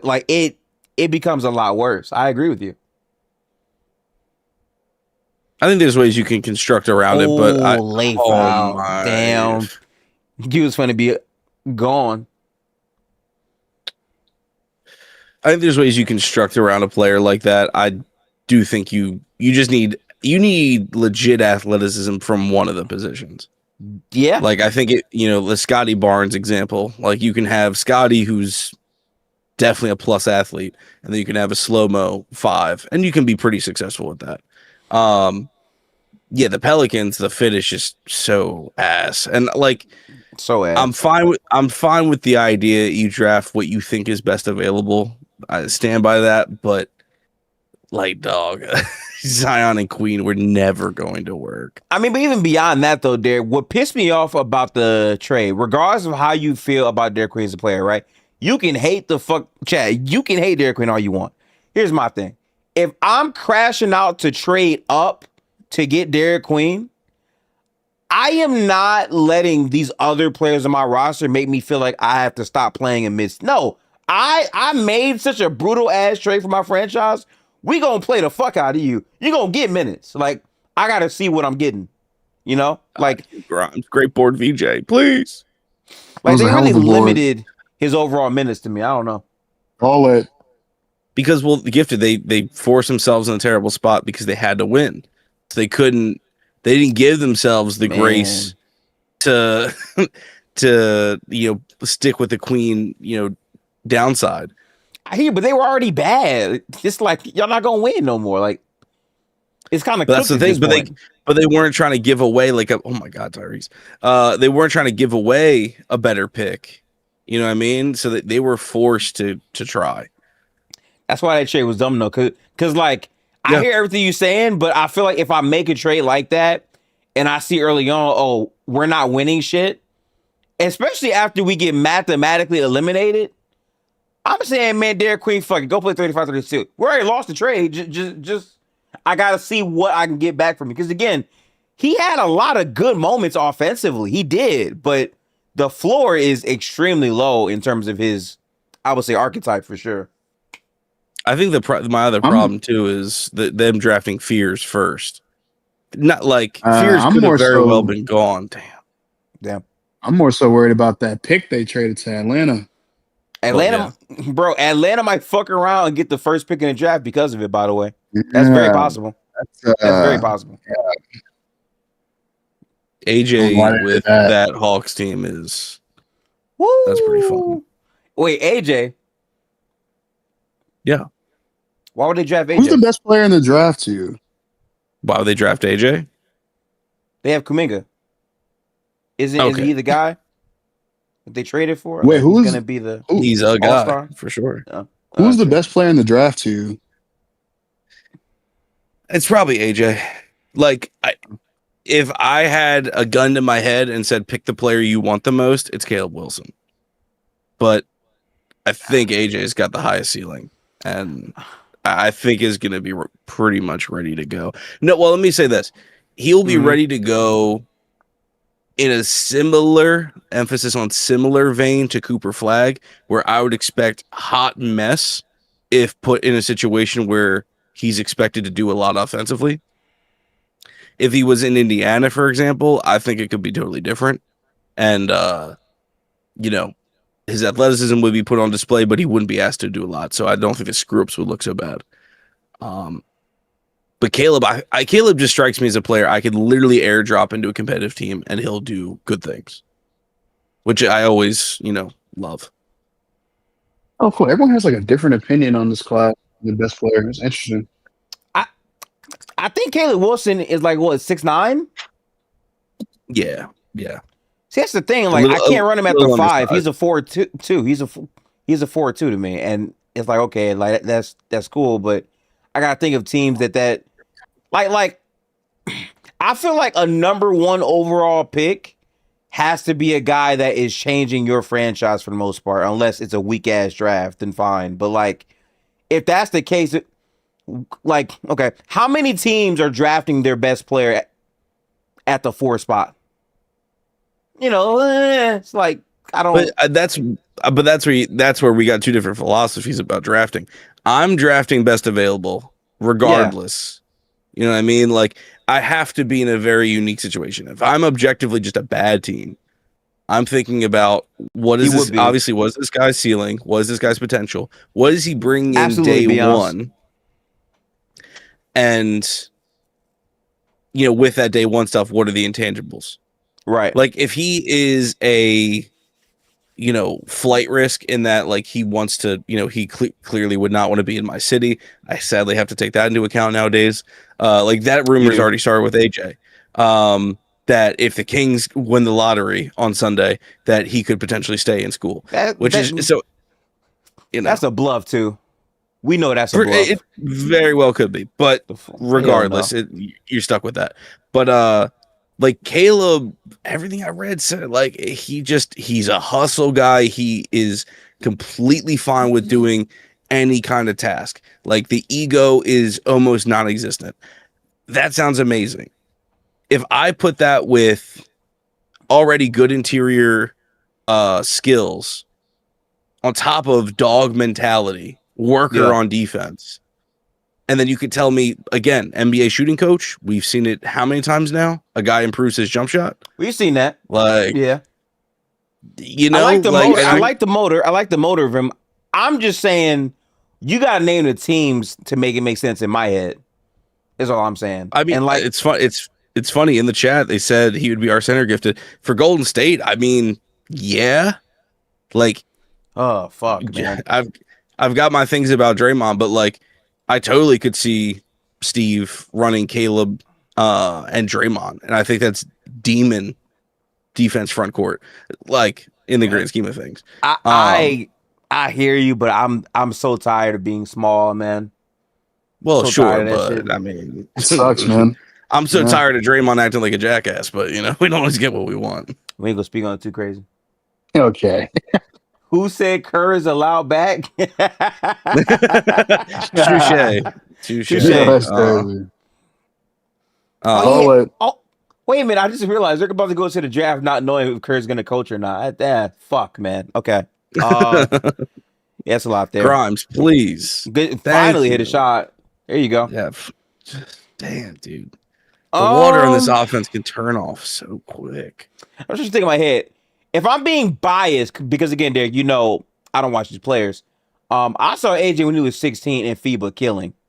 So like, I do believe, like, sure. I thought AJ was like LeBron. And like, I know that might sound like some bullshit, but it's like dead ass in the chat. And FIBA at 16 years old, this motherfucker was windmilling, booming. I'm like, hold on. AJ might be that. So I don't know. I'm like very much a college casual. I don't really know these players until they actually hit the league. Like the only player that I was hardcore standing of highlights was Ryan Kalkbrenner. And to be fair, I'm going to say this right now, chat. Ryan Kalkbrenner, before he got hurt at the beginning of the season, when the starting job was available for the Hornets, he was second in stocks behind Wemby. I'm holding on to that. So I'm just saying, but I think AJ pretty good. Oh, for sure. I mean, AJ's got, some shit, some kind of unteachable skills that could definitely transfer over. But he's got the same concern that jump shot does not look consistent yet. He can pass. He's a good passer for the position, but he's definitely not a ball handler, in my opinion. Okay. So yeah. So it's like we say this all the time, and players have broken the archetype, but the idea that you can, your point forward 9 times out of 10 still can't be your number one ball handler. Yeah. So like that's the thing. As good as shout out to Tatum, because I think he's probably the best example of this, of steadily improving to the point where he definitely didn't get drafted as a point forward. Tyrese. He turned himself into that. I kind of wish you did that earlier. Sure. It definitely, I think long term, it would be huge value moving forward. But the thing is, you still need at least one guard in the court. Not just for shooting, but just for ball handling. So like a Derek White, a Peyton Pritchard, they have to be there. Giannis needs a guard, clearly. All these point forwards do. So for AJ, it's like if you tell me he has another legit ball handler next to him, and then can do his stuff, cool. I don't want the ball in his hands day one. I've always wanted Tatum to play with a ball handler. In chat, Junebug said, I'm not high on any of the hustle bigs that have been. Hang on. I'm not high on any of these hustle bigs that have been big talking bigs this regular season. None of them have shown up in the playoffs and just fold when actually some with the ball. I hear that. I do hear that. I can't lie to you. By the way, good shit, Philadelphia 4-point game. Ooh, the answer. Answer. Oh, big talking points. Okay. Yeah. Here's my thing, right? Like, I fucking love Moussa Diabate. I think he's a good player. The problem is his ass is too small. It just is what it is. Like, I don't think Moussa for long stretches can functionally be your 5, especially because he can't score. If he could actually like score consistently and was like a viable offensive player on the other end, that can make some sense. Like, I'm back to saying your big has to be a real big. I think the era of like, you know what? He's 6'9", fuck it. Fuck it. You can play the 5. I think that's dead now. I think you need real size at that 5. And again, if you're going to be the 4, I don't want a stiff-ass 4 that can barely move. I need like an athletic Roman, but like, I think Flag is the perfect example of a 4, right? Sure. Like, I can handle the ball in spots here. I can run a side-to-side pick and roll at the screen. Like, I can get to my own shot a little bit. Like, I agree. That's the idea. If you don't have that at the 4, I don't like you at the 4. That's why Caleb Wilson is interesting, because he's very mobile. He can block the shit out of shots, and he's a workhorse. That's exactly what you want. But I don't want to put him on a team where it's like, go figure this shit out. I don't know. And go ask Cooper Flag who his favorite player was.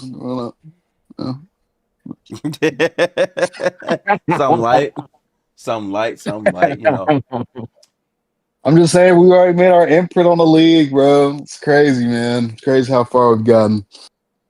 Kyron said, Gifted just listing all the attributes that Kuminga has. It's my fucking problem with Kuminga. And by the way, the amount of Kuminga stands that were victory lapping that 19-point game in the playoffs, like we didn't see him drop 30 points against the Rockets, has some fucking shame. And he was ass for the rest of the series. But shout out Cooper Flag though. Really, really great player, man. You know what I'm saying? Yeah, going to do great things in this league. Yeah. I'm just saying though, just don't forget who his favorite player is. I'm saying. Look at this nigga is so. This nigga Newski is shameless, man. But listen, fair though. But so like, here's my thing, Derek. Right? I think for what I've seen from AJ, the relentlessness, the athleticism, and more importantly, like the way he glides to the basket, like he gallops to the basket with super long strides. I think that shit will translate right away. I hear you on the pass and the jump shot, all this other shit. I generally think because he was tasked with doing everything in college, if you scale it back a little bit in his growing years, he'll be able to work on that and get there. Like, I think his ceiling could be like a diet LeBron. Yeah, I mean, man, it's a great player, man. It is a great funnily player. enough, he, to me, could very well be what Zion was supposed to be. Oh, you're going to make me cry, man. Fuck. Okay, so I really don't want to take away from, combo, but I follow a few, like, Sixers fans on here on Twitter, and, man, everyone is just cooking the president. What's this guy name, bro? Maury? The president of basketball operations? Bob Myers. No. I think that's someone. I think that's who they want in their next president to be. Yeah. Bob Bob's Myers? at the game. Yeah, Bob's. Yeah, they want. He's in the front office right now, but he's kind of more of a figurehead. But look, I see this, right? Some guy said 9 months ago, Quentin Grimes asked for an annual salary of $30 million American dollars. Today, our coach subbed him in for Hackett Mitch. Yeah. Damn. Yeah. Yeah. Wow. Unfortunate. Well, wait. I disagree. Grimes was not put in for Hackett Mitch. That's factually not true. Grimes has been the sixth man. Now, should he be the sixth man? I don't know, but big shot. You're not giving him $30 million, are you? Yeah, that's why I wanted him gone, Newski. Got it. Cool. I've been trying to get him off of my team since he's gotten here. This man Derek talked to me multiple times on the phone, like, get this motherfucker off my team, Gifted, please. He was really on that. Damn. Okay. Nope. Justin Edwards has not played this year. He's tired. No, he did. He played very spot minutes. That doesn't really count, but he did try. Did he actually get in the game? Yes, he did, but only for a minute or two. Previous. Yeah. Was that game one? I'm still in this game, man. I think so. Yeah, in the blowout. Yeah, with the blowout, he got it. Yeah. Mm-hmm. Yeah. Y'all are still in this game, man. They very much are. It's not over. It's not over. I just don't know where this run is coming from. Short of Knicks CTE. I get your point. Oh, big. Sorry, right there. I get your point about Zion. The reason why I wouldn't say Zion for AJ is because I don't think AJ is that dominant in the paint. I think the strides to the basket are more Shea-like, but he's more athletic out of it. He got legs, bro. Yeah, I mean, sure. I guess I just don't see the guard. I don't see the guard features at all. Yo, how many shots is Kelly Oubre taking? Too many. Ass, I want to know. I was like, bro, he had 7 in the first half. He is up to 16 shots.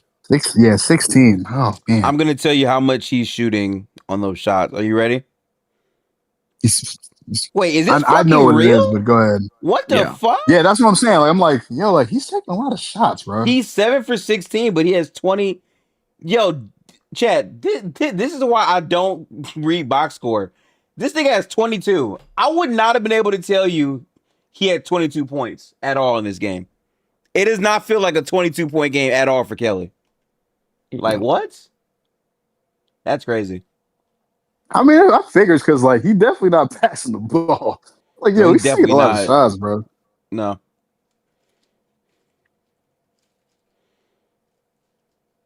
Yeah, I also am not that high on Darius Acuff anymore. And I think a part of it is, like, me realizing how fucking small he is. And, like, I think what the playoffs are telling us about guards of that size, like, I think the only team I would tolerate Acuff on is probably the Mavericks.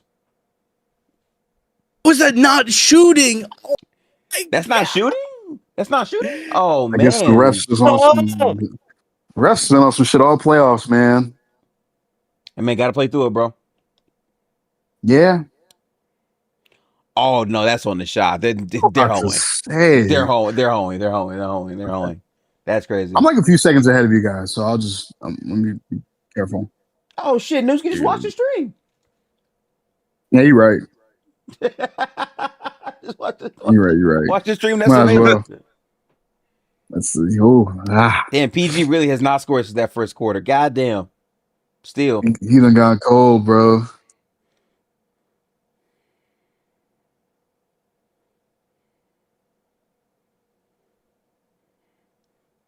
I feel like you got to win this game, man. I'm sorry. No OG. Like, fuck, you got to win this game. Honestly. I thought they were going to win the last game. It was close. Should have. I mean, not really should have, but should have. Although, I will say this, Derek. Imagine you become the first team in NBA history to win a series after going down 3-0. My God. Hey. I would have an edge on New York for the rest of my life. And Embiid would make his first conference finals. So all those memes can stop. True. And honestly, at that point... Well, you already got it on Boston. coming back 3-0. Not really. People don't give a shit that we beat Boston 3-1. Like, they are, like... They really don't care that much, honestly. They got Jokic PR. It's crazy. It's... I mean, I think Boston does. Don't think so, bro. I'm gonna be honest. Like, how many people have like seriously slandered the Celtics as loud as it should have been for blowing a 3-1? Not a lot of people, for being super honest. Like, bro. I ain't gonna lie, you right. Most of it is just them commenting on the Jaylen Brown has gotten more attention. Like, look what we did as soon as Boston lost. We talked about Jaylen Brown. He stinks. He's actually not first team All NBA, whatever. And then a week later, before we continued talking about Jaylen Brown because he became a streamer, we then decided to talk about what are they going to do in the offseason. Oh, what if they get Giannis? Like, we're already moved past failure. We're like, oh, what are they going to do next year? And like, yeah, right. I think a lot of that is because Boston is normally just such a successful team consistently. Them losing is like, Tatum didn't play, but no, they fucking blew a 3-1 lead. Like, bro, it's them and it's the Magic that blew 3-1 leads in the in the first round of the playoffs, and there's no real slander for any team. It's just they blew 3-1s, whatever.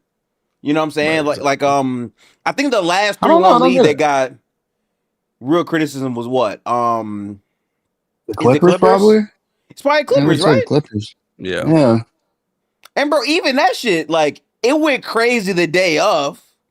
For sure it did. It even went kind of crazy in the summer. But after that year, no one ever brings up the 3-1 at all. Like, that shit is very much a afterthought. So yeah, it's weird, man. I don't know. Well, I guess it definitely won't be looked at if the Sixers lose this round. So That's what I'm saying, probably should be bro. like, If y'all lose this round, you'll be like, whatever. It wasn't yeah, here anyway. yeah, that's true. It'll be like, I don't give a fuck about that shit for real, man. I will say, Derek, I didn't know that because you kind of like tapped into why you hate Boston. I thought it was just because of like this era, like they're always like beating you guys, but I didn't know Red Auerbach was paying refs back in the day. I didn't know that. That was I did hear that. Cute little nugget of detail. I didn't know. It's fact. Boston had so much influence. I mean, and it's a double-edged sword because on one hand, you could say without the Celtics, the NBA really doesn't exist, which probably is just true. But they had the NBA support. Is all I can really say. So it's just like, yeah, it's not. Yeah, I got a reason to be mad. I got a reason. You made it seem like they had the league by the nuts. So probably if it sounded that way, that's probably not a fair. You know, at the end of the day, I'm sure it was. You know, there's more to the story. I just know from all the books I've read, they simply had far too much influence over the league.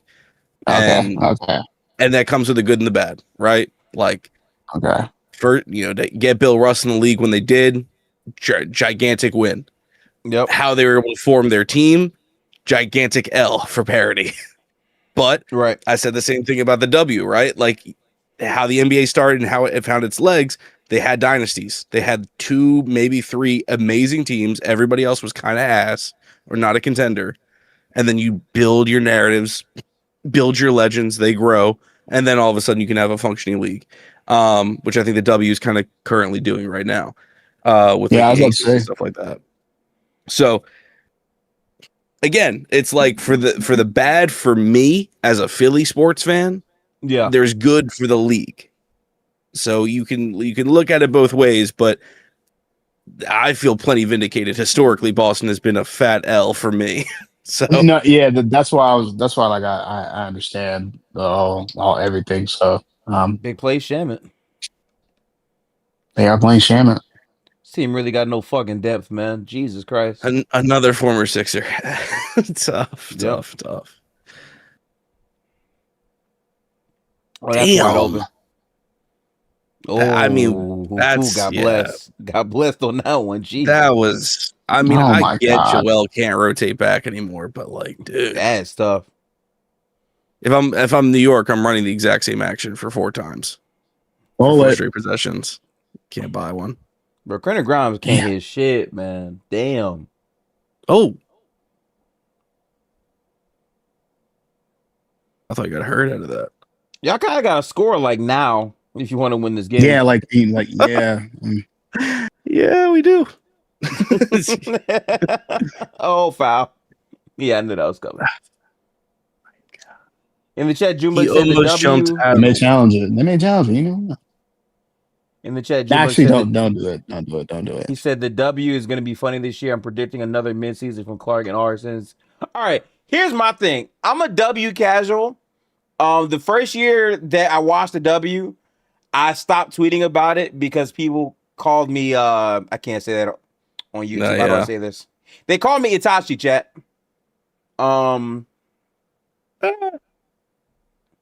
Maybe that's not. I don't think that's not the best comp. Gonna say. Okay. They call me Jason Woodlock, chat. There you go.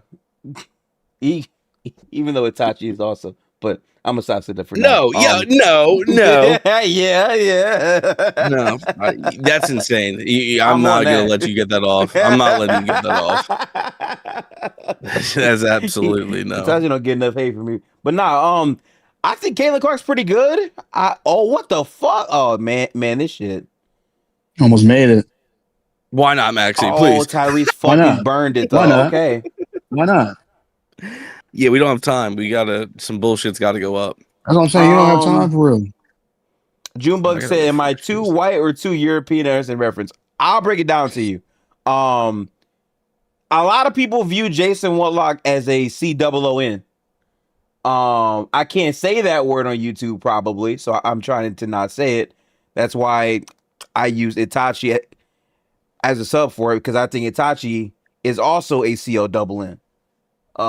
But basically, like, saying things about Caitlin Clark positively, to Angel Reese stands, and you're black saying that about Caitlin Clark, they just thought you were not for the people, is the most simple way to break it down. Like if you said Angel Reese is ass, they would come down on you so hard, especially if you just said she's ass offensive. Like, I literally have a thread that I showed Derek where a woman we know blew up my phone with 100 messages telling me why I was crazy, the racism, and I shouldn't be doing the defense for the white people. Like, it was a lot just because I said Angel Reese is ass offensively. In fact, she was like, nah, see, the rebounding opens up opportunities offensively, so she can't. I'm like, but she's shooting 12% within 3 feet. Like, that's ass. We can just say that's ass without it being something that's racist or misogynist. It was Jokic levels of cope. Yes, it was. It was was crazy. It was definitely crazy. And not much you can say. I had to hold it to Newski, because if I said anything more actively about it, the number one thing they would say is, well, you're a WNBA casual. Yeah, but I'm not a basketball casual. Like, I know shooting 12% in the restricted area is ass no matter what the sport is. I know that the overall efficiency fluctuates between the NBA and the WNBA. I get that. But 12%, listen, 12% in the paint at the end of the day is 12% in the paint. This shit is not good. So I don't know. Sorry. But yeah, no. So then after that, the next season though, Caitlin generally didn't play that well, but she was also dealing with an injury. But her playmaking was still elite, and her value to her team is still very important and very elite. So, like, I still think that's fair to say. I don't know where I stand on it right now, because I don't feel comfortable ranking W players because I don't know a lot about the sport enough. I just know that Caitlin Clark at least is like a top 3, top 4 point guard. I think that's fair to say, right? Gifted, have you seen you see Angel Reese is blocking people or blocking Detroit fans? I didn't see that. I mean, makes sense because she was talking shit. And if there's one thing I know about Detroit people, let us come back. We gonna talk back crazy. So I get it. You know what I'm saying? But I get it. Like, listen, she posted an image of Jamal Cain dunking on Jalen Duren. It wasn't even Wendell. Jamal Cain. You gonna post that? Okay. Noted. So when we come back for down 3-1, it's up for you. Bro, the Detroit Blitz was crazy though, bro. Bro, they were in. Oh, I didn't even tell you this story, Derek. I was in the crowd, right? They were literally chanting, "Fuck Angel Reese," in the crowd. Nah, as Wendell was at the free throw line. Fuck Angel Reese. Man.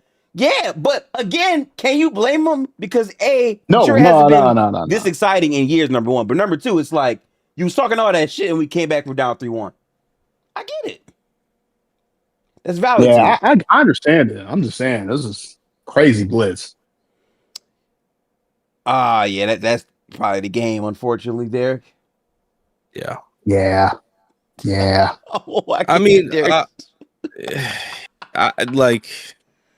I knew deep down what time it was. I really, really wanted to buy into this, short group of guys but my organization decided how far the season was going back at the deadline. Literally, Jerry McCain could have definitely done something in this. I mean, or don't even, you know what? The possibility of trading for another asset, you know? Or that, yeah. Could have did that. Hey, bro. Like, but, it's crazy because y'all could have traded for Ayo Dosunmu. He might have given you 42 points. Could have been Dosunmu. Could have been Sadiq Bey. Could have been a warm body. It could have been anyone, really. And we didn't. Oh, they putting Tyler Kolek in the game. Yeah, this shit done. That was good, Chris. All the Knicks fans is loud. That's wow. Damn. They traveled well. Chris said, walk in your New York and Philly aren't that far from each other, so I get why they travel. But like, Timothy Chalamet in Philly. Well, of course, hey, man, he can afford the seats. Yeah, he can afford the seats. He got the money. For he can. Shit. That's just random. You just got like Tracy's there, Ben Stiller's there. You obviously see celebrities at the Garden. They got big. Yeah, no, it's because it's so close. Yeah, it's close. New York, Philly, and Boston are like pretty close to each other. So pretty hilarious how much of a like the rivalry between those three cities too. In the chat, yeah, of course. Yeah, you can go ahead and read the chat. Sure. In the chat, Chris said, "Let's not do this revisionist history because everyone thought the series was going to be a dogfight." I did, but I had the Knicks winning the series. I think the only ones who actually picked the Knicks were me and Real Talk. I definitely thought you picked the Sixers during the stream. You didn't even pick the Sixers confidently. You had to go in 7. I definitely remember you saying Sixers in 7 because it was only Real Talk during that stream. Did I? That said yes. No, I'm saying Derek said in 7. No, I picked Sixers in 7. No, he picked Sixers. I literally said though, like, I like the Sixers, but the Knicks are the better team. Oh, I think you said that. Nice. Yeah, I thought you also ended up. Gifted did say this. He did say which is true. I was watching the pod. I had to adjust. That's true. Like, I really wanted to go Sixers, but I'm like, this nigga Kelly Oubre, I don't trust that nigga. I don't. It was like it's crazy because OG's not playing. Like, y'all had to get this game. Had to. And they sold you, Derek. They fucking sold you. Okay. Chris, I'm not gonna hold you, Chris. That's fucked up. Cause like, bro, we know Embiid isn't healthy. So like, I don't love you saying that, even though Brunson played well in the series. Like, yes, but Embiid missed a game. I know you don't want to hear it. Boo-hoo, nigga. You're up 3-0. You'll be all right with me saying that. Like, I'm not finna, like, oh, yeah, Jalen Brunson outplayed to hurt Joel. I gotta say, like, that's like, Chris, you can be happy by all means. Hey, your team is moving on. That's all well and good. The Jalen Brunson, like, oh, look at us, buddy, go get it against Kade next round. If you we need that. We need that. If you want the agenda, you want to be best guard in the East, you want to be a top 5 guy, you got to go get it against him. Chris, I'm gonna say this right now. Kade is looking for revenge. I'm letting you know right now. Chris, I'm saying this right now, Chris. Back, bro. The Pistons have dogged the Knicks the entire regular season. The Knicks, to be fair, did embarrass the Pistons the first time in the playoffs, but it did go 6 games. And I think this version of the Pistons is a better version than last time, especially defensively. And the series was also a lot closer. Yeah, and all I'm saying is, I know for a fact, and I've died on this hill. Kade's been the best guard in the East in the playoffs for sure. Right. Yeah, that's what I was about to say. So, like, hey, man, job's not finished. Granted, Brunson did outplay Kade the first time. I agree. That was Kade entering any conversation of best anything, and that was his first playoff series. So cool. It was. Fairs. And also, I'm sorry, Kade's been better than Brunson for the entire regular season too. If you want to do that, so yeah, whoa. Was the best player in the East the whole season? Was Jaylen Brown better? Was Jalen Brunson better than Jaylen Brown this year? You know what's so crazy? Regular season. Regular season. Right. No, I'm saying there was a stretch where like I genuinely thought Jalen Brunson was like declining. So like the fact that like saying that, so the fact that like we compare him to Jaylen Brown, bro. Hey man, he wasn't better than Brunson in the first half of the season. Jaylen Brown, I thought Jaylen Brown played better in the first half of the season, and then regressed. It's Cade and right? Jaylen Brown. I thought you were talking about Cade. Cade, JB, the other JB. Sorry. I mean, I'll give you, just for the grace of it, Donovan Mitchell for regular season. I'll say Brunson was better, but that's another name that's in the combo. Yeah, those four. I hear you, but I will say this: in my brain, I'm taking Brunson over Mitchell pretty comfortably. I will say You're saying that because of the playoffs, which is fine. No, but you're saying that because of the playoffs. No, I'm saying that in general. I'm not high on Donovan Mitchell. I've always been that way, honestly. I've became lower on him as well. I just want you to name a time where like you're taking Donovan Mitchell over Brunson over the past 3 years. Like every time he gets to the playoffs, Mitchell declines more than Brunson does. That's what I just said. Well, no. Yes. And I'm saying, Derek, it's not this playoffs what I'm saying. I'm saying the sample size collectively on top of the regular season performance. I said specifically regular season because Chris's take was he was better the whole season. Okay, was Brunson not better than Donovan last year regular season? I'm pretty sure he was. Last season, yes. Even though Donovan made first team All NBA, Brunson was better than him. I think this year was more influx with Brunson. I'll give you that. And then I think the year before that, I would take Brunson as well in the regular season. And again, regardless of that, even if you want to say that's closer than what I'm saying, it's not been a conversation in the playoffs at all. Brunson's clearly been a better playoff performer than Mitchell these past 3 years. That's sure, the playoffs for sure. I'm not arguing that. What I'm arguing is the statement is just not holding water. He was the best player in the East. I don't really give a fuck because the East was hurt this year. Like I'm not even hey, listen. If we're not trolling, we're being dead ass. Giannis was the best nigga in the East. Let's keep it a band. Yes, he tore his shit. So we're not gonna count it. Giannis was clearly the best player in the Eastern Conference. If we're keeping it all the way 1,000, I think next year when Halliburton comes back, potentially a healthier Joel Embiid, then we can have conversations. You know what I'm saying?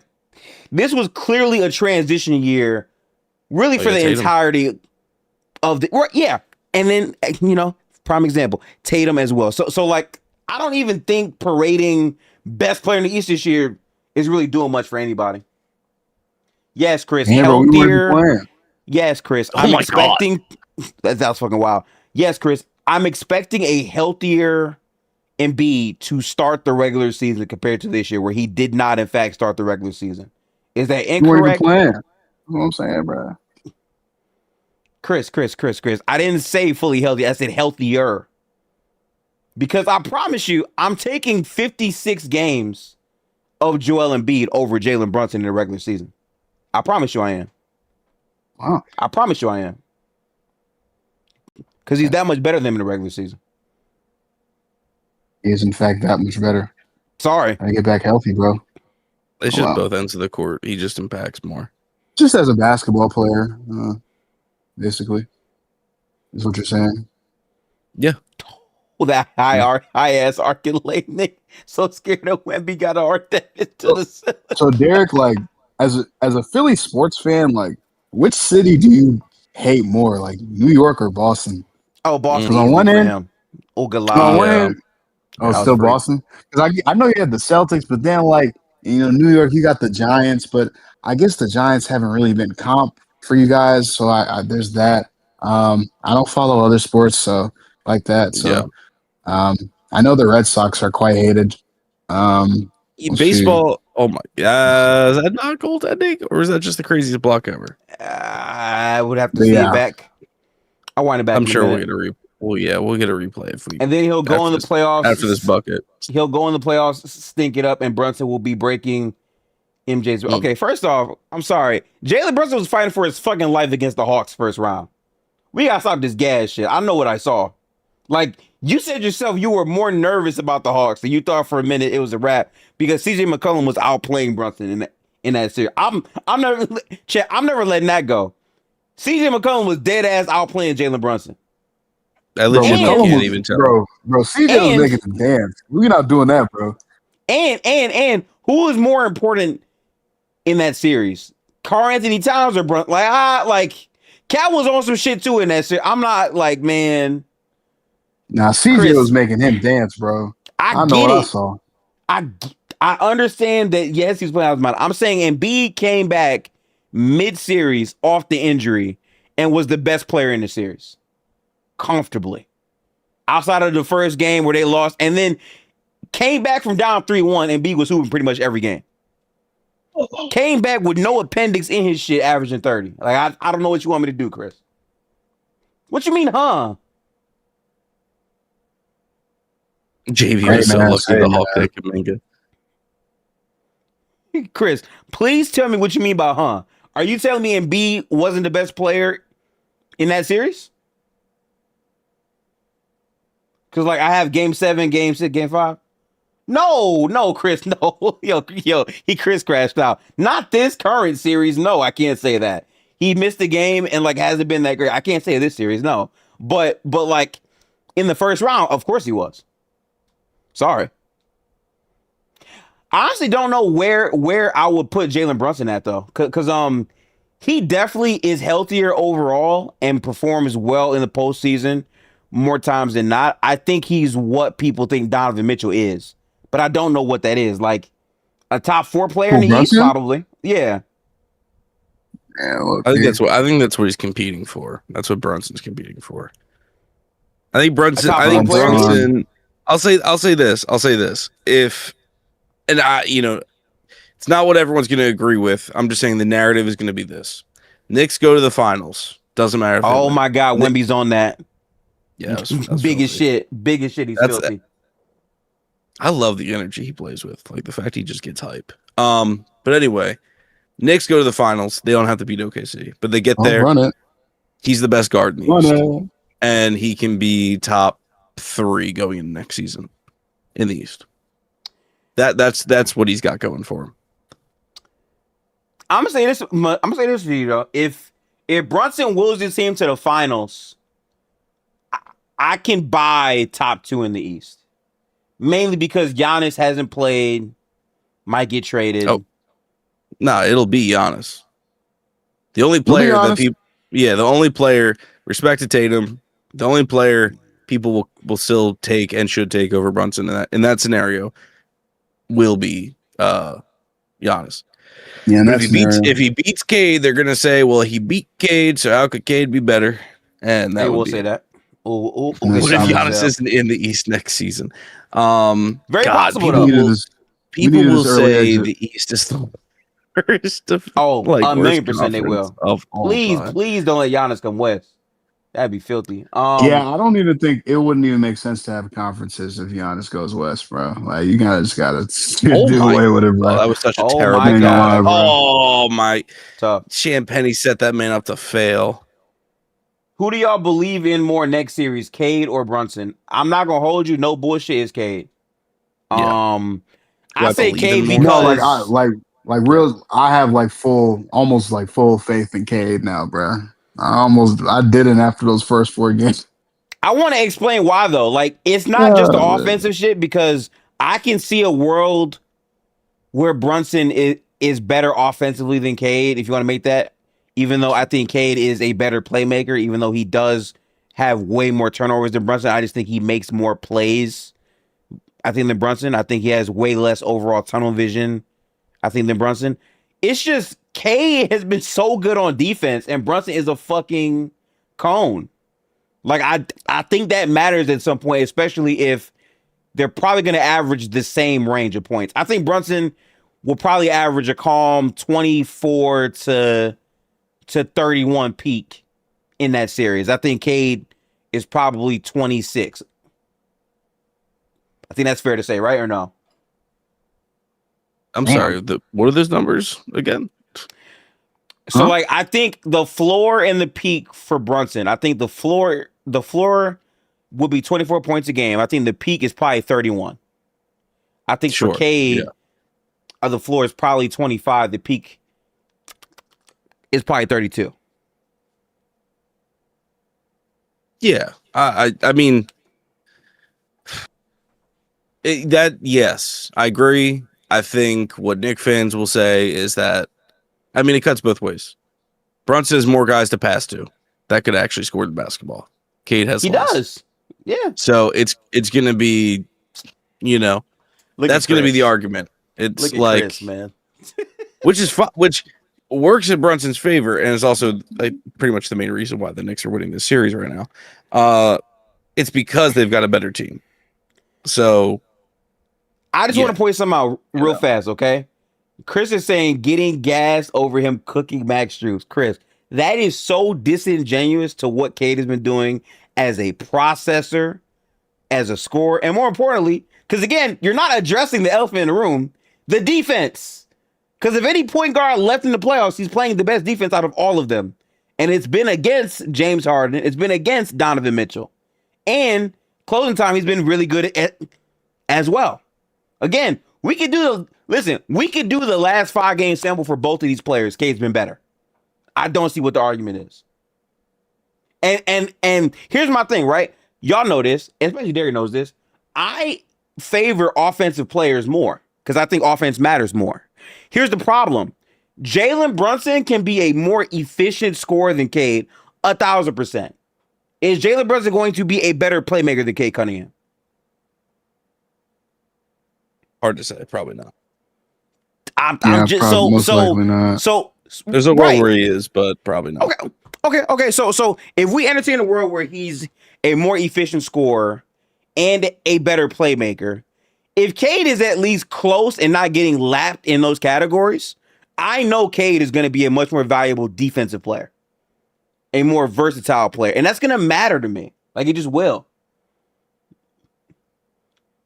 Chris said we can hire Brunson. Have you seen the Pistons? Niggas not getting hit. I would love to know how he's going to be able to hide in that series because bro, people said the same thing about Harden and I think Mitchell, and it was free eats.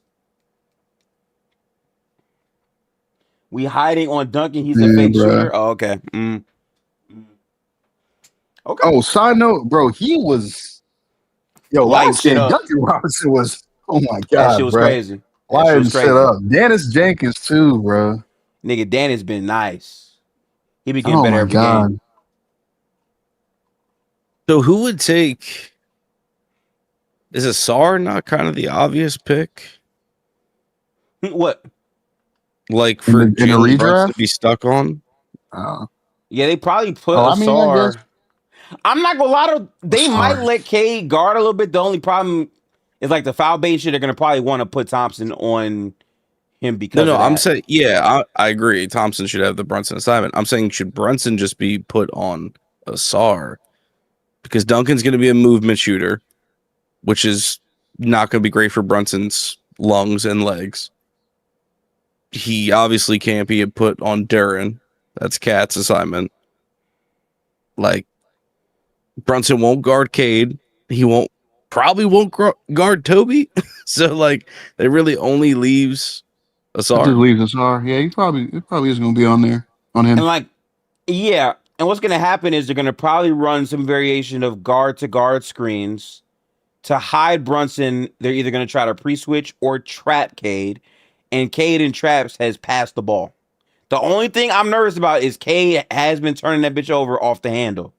It's been odd, but he's been able to make the pass. Like listen, I know Kade has a boatload of turnovers. He's still getting you 10 or like 11 assists a game. He's been very overall consistent in doing that. So, like, I think Kade will be able to make the right plays out of that. And again, defensively, that's a physical ass defense. Like, they're gonna be felt in that series, bro. They will. Oh, Betty, I forgot about that. So they're just not gonna score today. All right, cool. Oh, Minnesota is fucking. Yeah. Yeah, I'm about to say, bro, they're just not gonna score today. This is why I love the playoffs though, because it's like game one, it's like, oh, the Spurs are fraudulent, fake 60-win team, this and that. And now it's like, oh, the Wolves have no chance. Like, man, I'm about to say, bro, they're walking these niggas, bro. Oh my god, Castle really does have that D-cell though. He does. It's weird because like Castle is very athletic, but Castle is weird because he's very athletic, but he plays below the rim. Tip out by Fox. That was smart. There you go, yeah, Wemby. Wemby, you picked up the dribble. Yeah, keep going. Oh my god. There you go. Oh, whoa. Why did he not just hit Wemby? I thought for sure he was just gonna hit Wemby. A turnover though. Damn. That's good physicality by Jaden right there. Roll it. In chat, Jason said OG hamstring will be falling off the bone. That's the other thing. How healthy is OG going to be is my question, because if he's not good to go in that series, I'm comfortable taking Detroit. I ain't gonna lie. OG playing does change stuff, I will say. I mean, OG's been the most consistent Knick all playoffs. Yeah, like pretty easily. Sorry. Ooh-wee. Oh, look at that.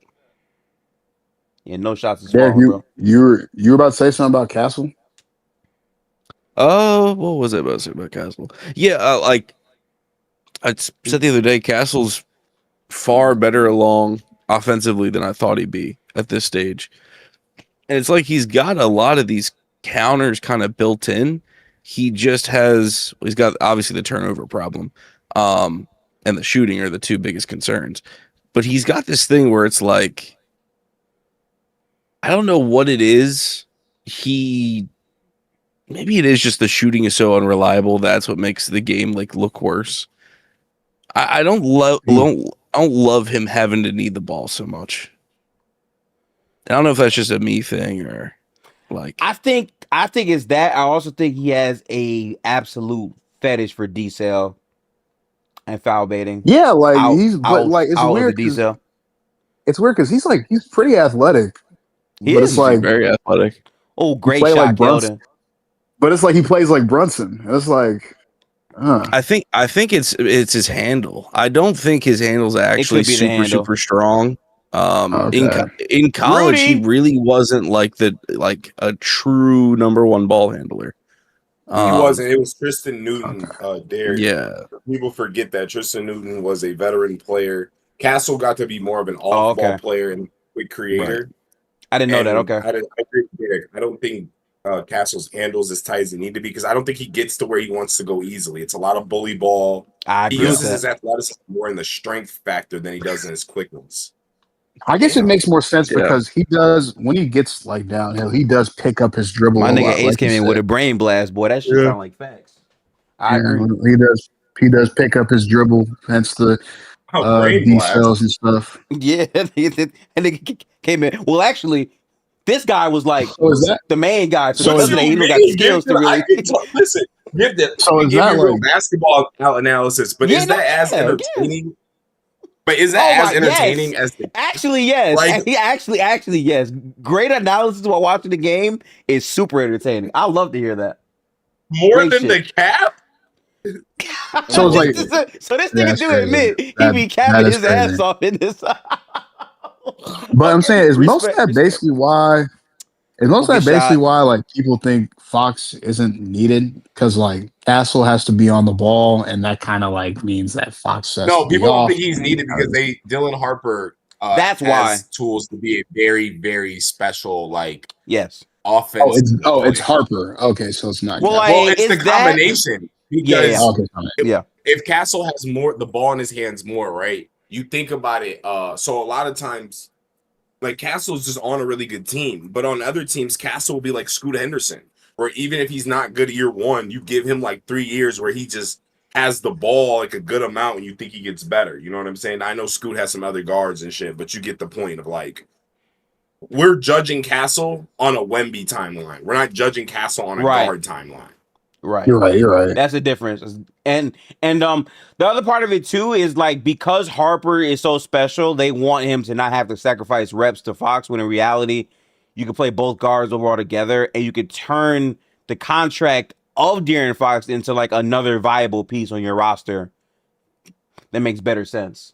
So like, I get it, but I still think you need Fox for the variance. I think people really underrate how important it is to have guard optionality in the playoffs.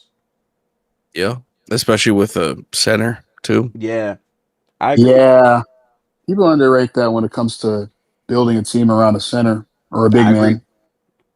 That shit matters. If you can afford, you need guards, bro, or a wing that you feel can just do a little bit of playmaking responsibilities, you might not need a Fox if that person does other things extremely well. Like, yeah, they just don't have that yet, and I feel like it's, let's say. Chris, real quick, that's fair. Shout out to Mikal Bridges. He did play well in the series. Salute to bro as the Knicks take a 3-0 lead. If you're in the chat, like up the stream. I won't be able to stream all this game again. I got a hard out at 11, but fuck it, we'll stream some parts of it.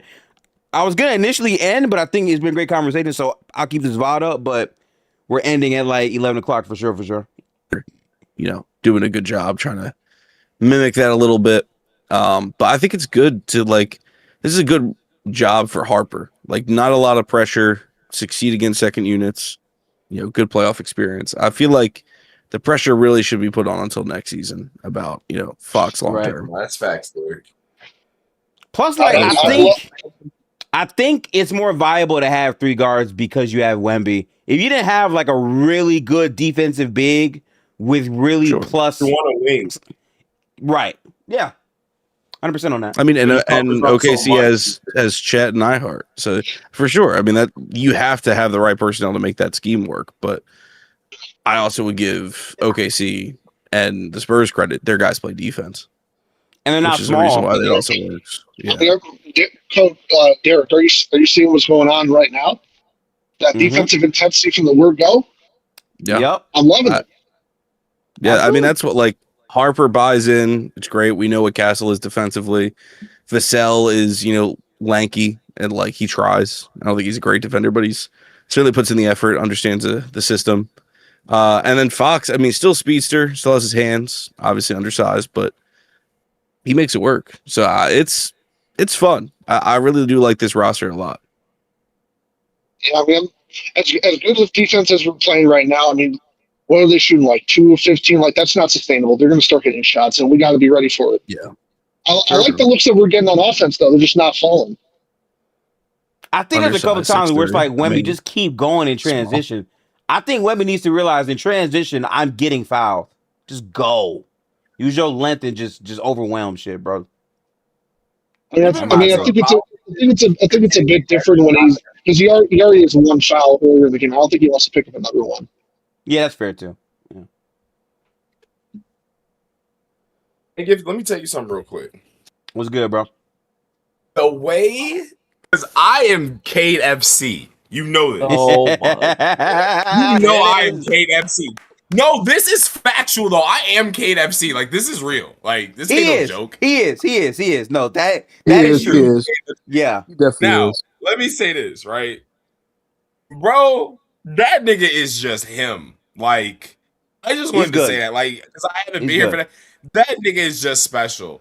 And it goes to the point of, like, I truly told you after the Magic loss, I think the Pistons was finna, like, just beat that the nigga did. That nigga did DM me, like, congratulations for the NBA Finals, bro. I'm like, this nigga. Because I know what it is, bro. It's a matchup thing. And I'm just keeping it a buck. When Cade's playing in June, right? I want niggas that were like, not Luke, I'm just talking about general, niggas who wanted JB Bickerstaff fired. I just want y'all to understand that, like, y'all might not like a certain team have a small fandom for, but like, they were real contenders. Like, they're better than the niggas that you think are better next year. They're better than maybe a team in green. They're better than maybe a team in orange right now. They're better than a team in blue. They're better than, maybe the Pacers will end up being better. But all the rest of these teams, they're food to them. Because watch what the Pistons do to these niggas. Because I've watched some Cavs games, like, in spurts, because I've been busy. I'm not gonna lie, watching that bro. It never feels like they're in the game, Gifted. Like, even when they tie the game. Yeah, it's been kind of, Watching the Cavs be feeling like a chore, bro. I'm not gonna lie, Newski, bro. I was in the building, Newski, and it's like we only had a 5-point lead, but dead ass watching it, I'm like, man, we locking these niggas up though.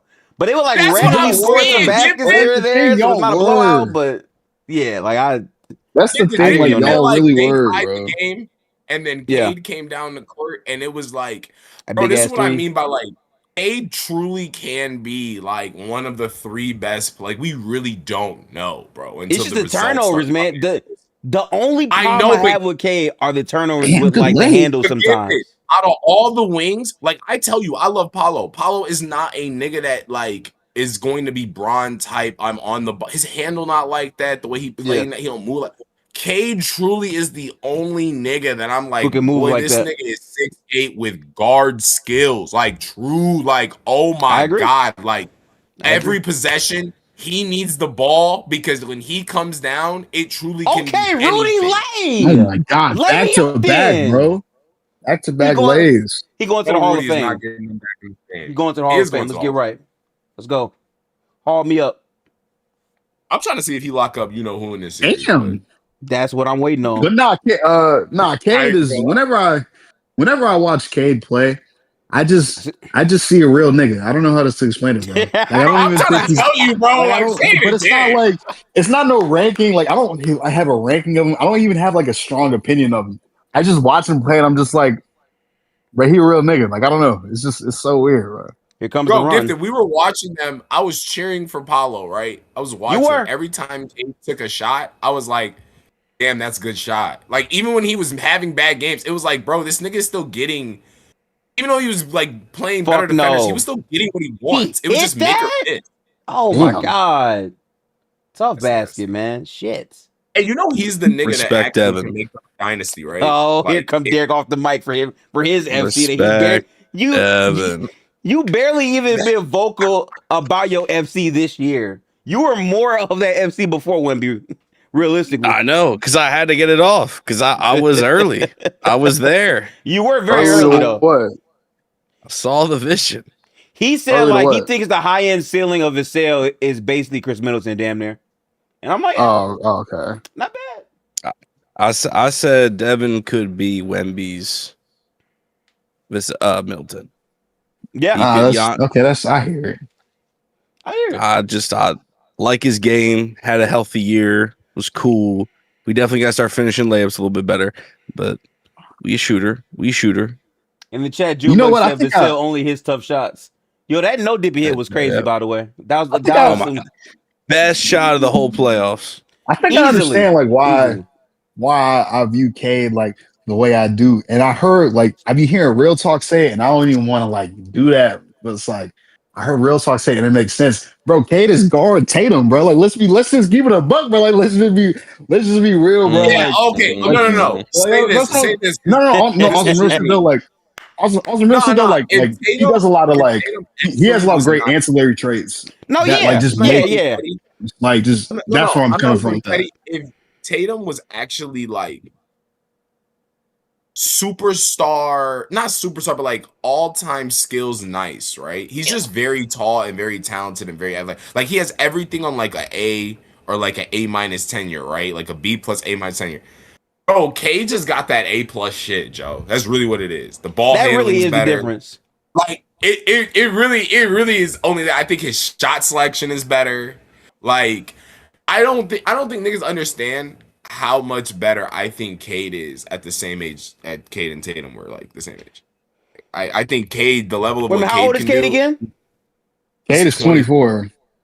We might do some comps. Hold on, nigga. I don't know about the. I'm definitely no. 24. Y'all not seeing the vision. I don't know about that. No. But you're not seeing the vision of like we went through. Bro, do you know how long Boston has been good? Do you know how many iterations? A long ass time. I understand based off Tatum and Brown.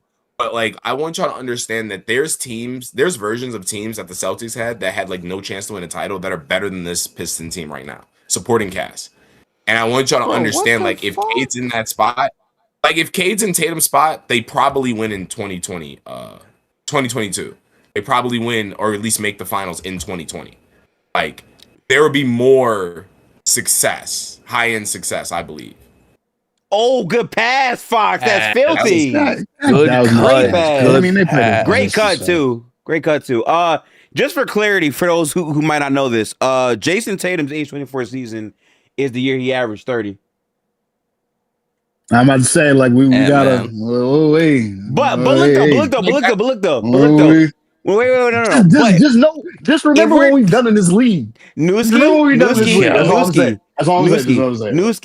listen, bro, I hear you. But what I will say, in that season when he averaged 30, I remember watching them games. That was going up and down. It definitely was up and down. It was roller coaster.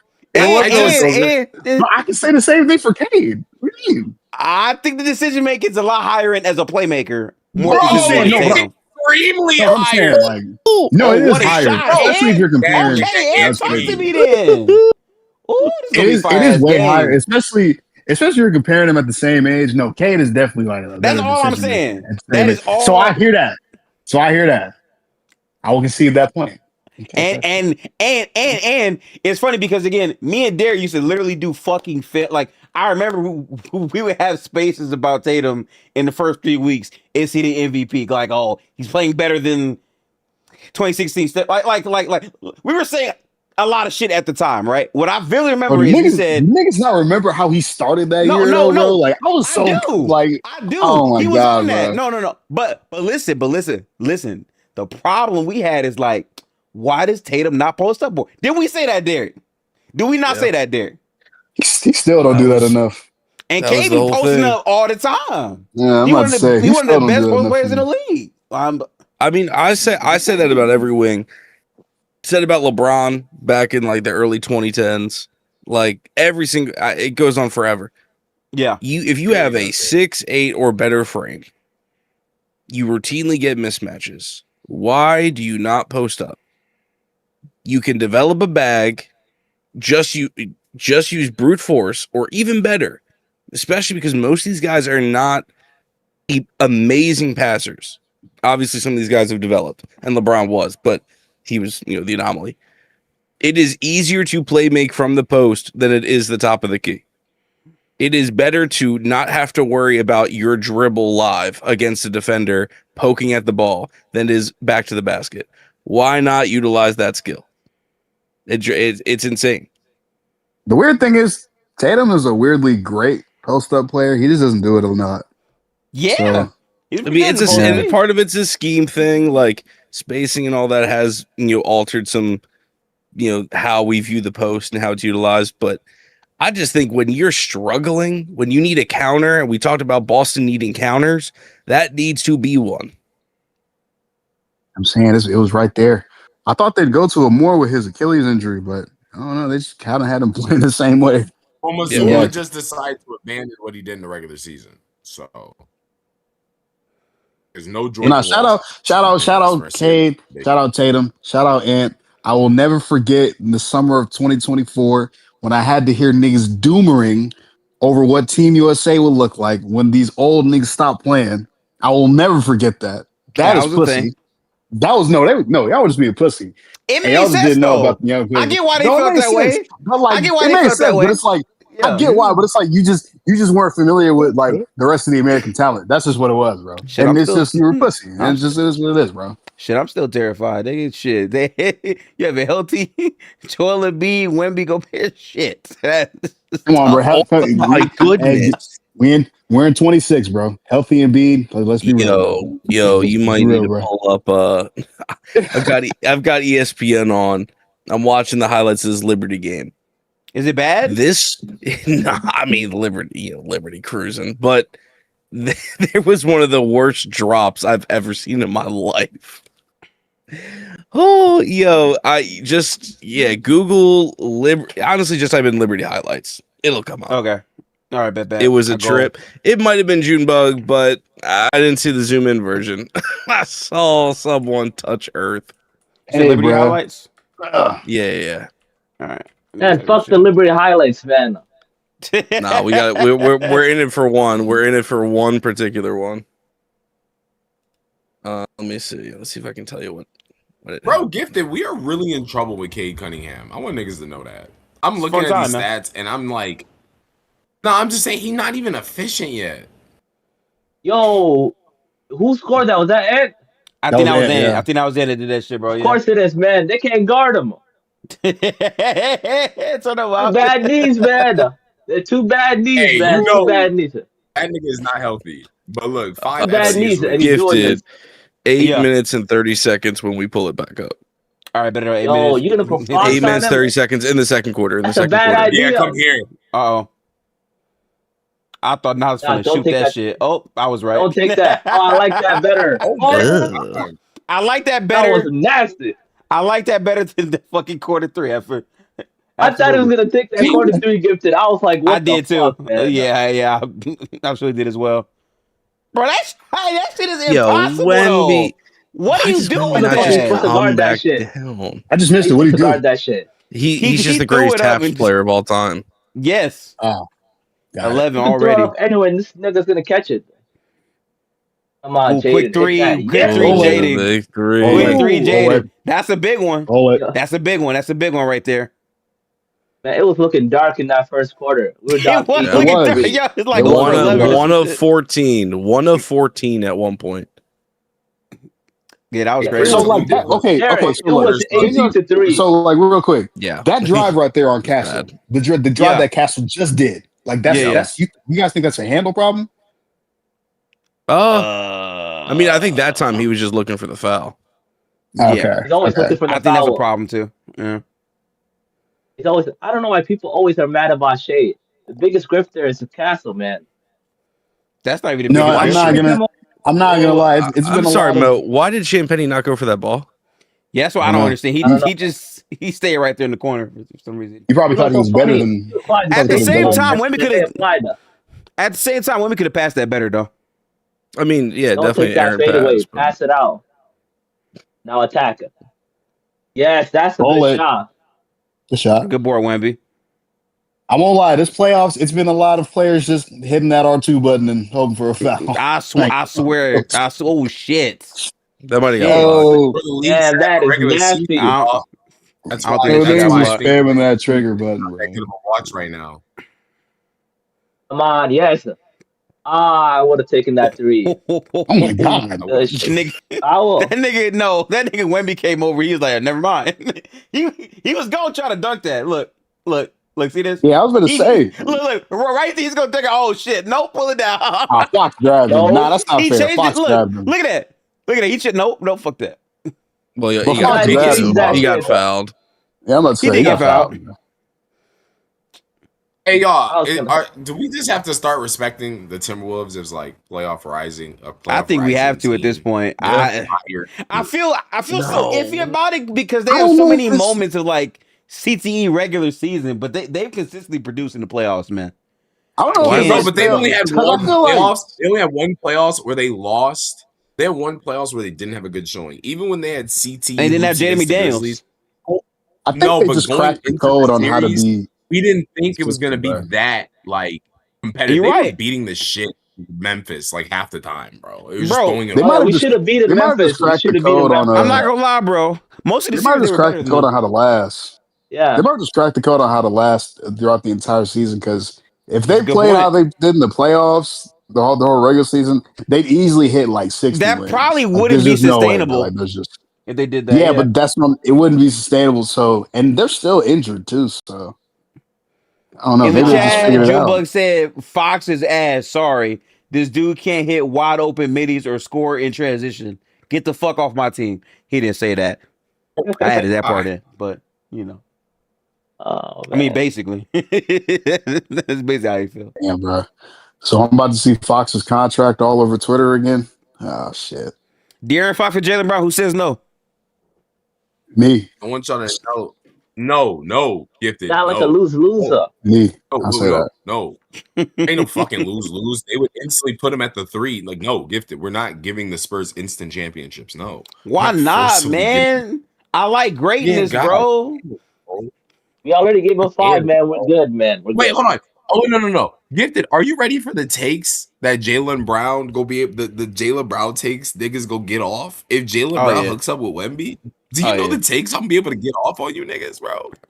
Wemby couldn't win a title till Jaylen Brown got there. Oh my God. Him ain't won a title since Jaylen Brown left. You know the shit I'm gonna get off? Yeah. What's the common denominator? It's gonna be sick when they trade that nigga and they win automatically. And they just gonna be like, it's Boston, Chat GPT, whatever. No one cares. Like I be playing next to Wemby. That's not fair. I don't feel that way. If they trade him, it's not like, trade him and get like good. Like you better make a great trade. If it's Giannis, it's a great trade. Okay. Give me KD 1-for-1 for Fox. That's how awful Fox I am. Oh wow. I mean, KD is better. He's a vampire too. I'm not gonna lie to you. KD dead ass is a vampire though. That is true. At this point. Yo, only Steph could get the best out of him, man. That is crazy. I'm joking. But like the Nets, the Suns, the Rockets, all of that shit went sideways. Oh, that was a thing. All that shit was a thing. You're right about that shit really was a pandemic problem. But yeah. Bro. All right, Fox, what we doing? Fox? I'm just being real, bro. Like you're not gonna do nothing, man. It's Jaden on them. He's on some wild shit. Nigga scored he did something. Now we got off of it, man. Screen, man. All right, IL. Blow by is crazy. Oh yes. Wemby forced that floater, by the way. Man, that was a good floater. I'm about to say Wemby definitely forced that floater. Shout out to him. Yo, hey! What the fuck did he just try? What did he just try? He's trying to quick lob. That is crazy. I think the correct way to approach Wemby is how the Timberwolves did in game 1. I think you have to just run into his body because it eliminates him from getting the rebound as well. Yeah. Like you can't be too scared of him. He really was trying to go up in one motion. That is crazy to me. He just said, he's the only one that could even try. Hey, that's such a grimy foul, too. Yeah. Because he's not even trying to foul him or nothing. He just, if he don't try that wild ass the ball, there's no foul. I missed it, but like, how do you guys feel about the officiating in the playoffs so far? It's been up and down. Inconsistent. Except for you know who's always cheating. Niggas stop fucking laughing. You know we got fucking cheating.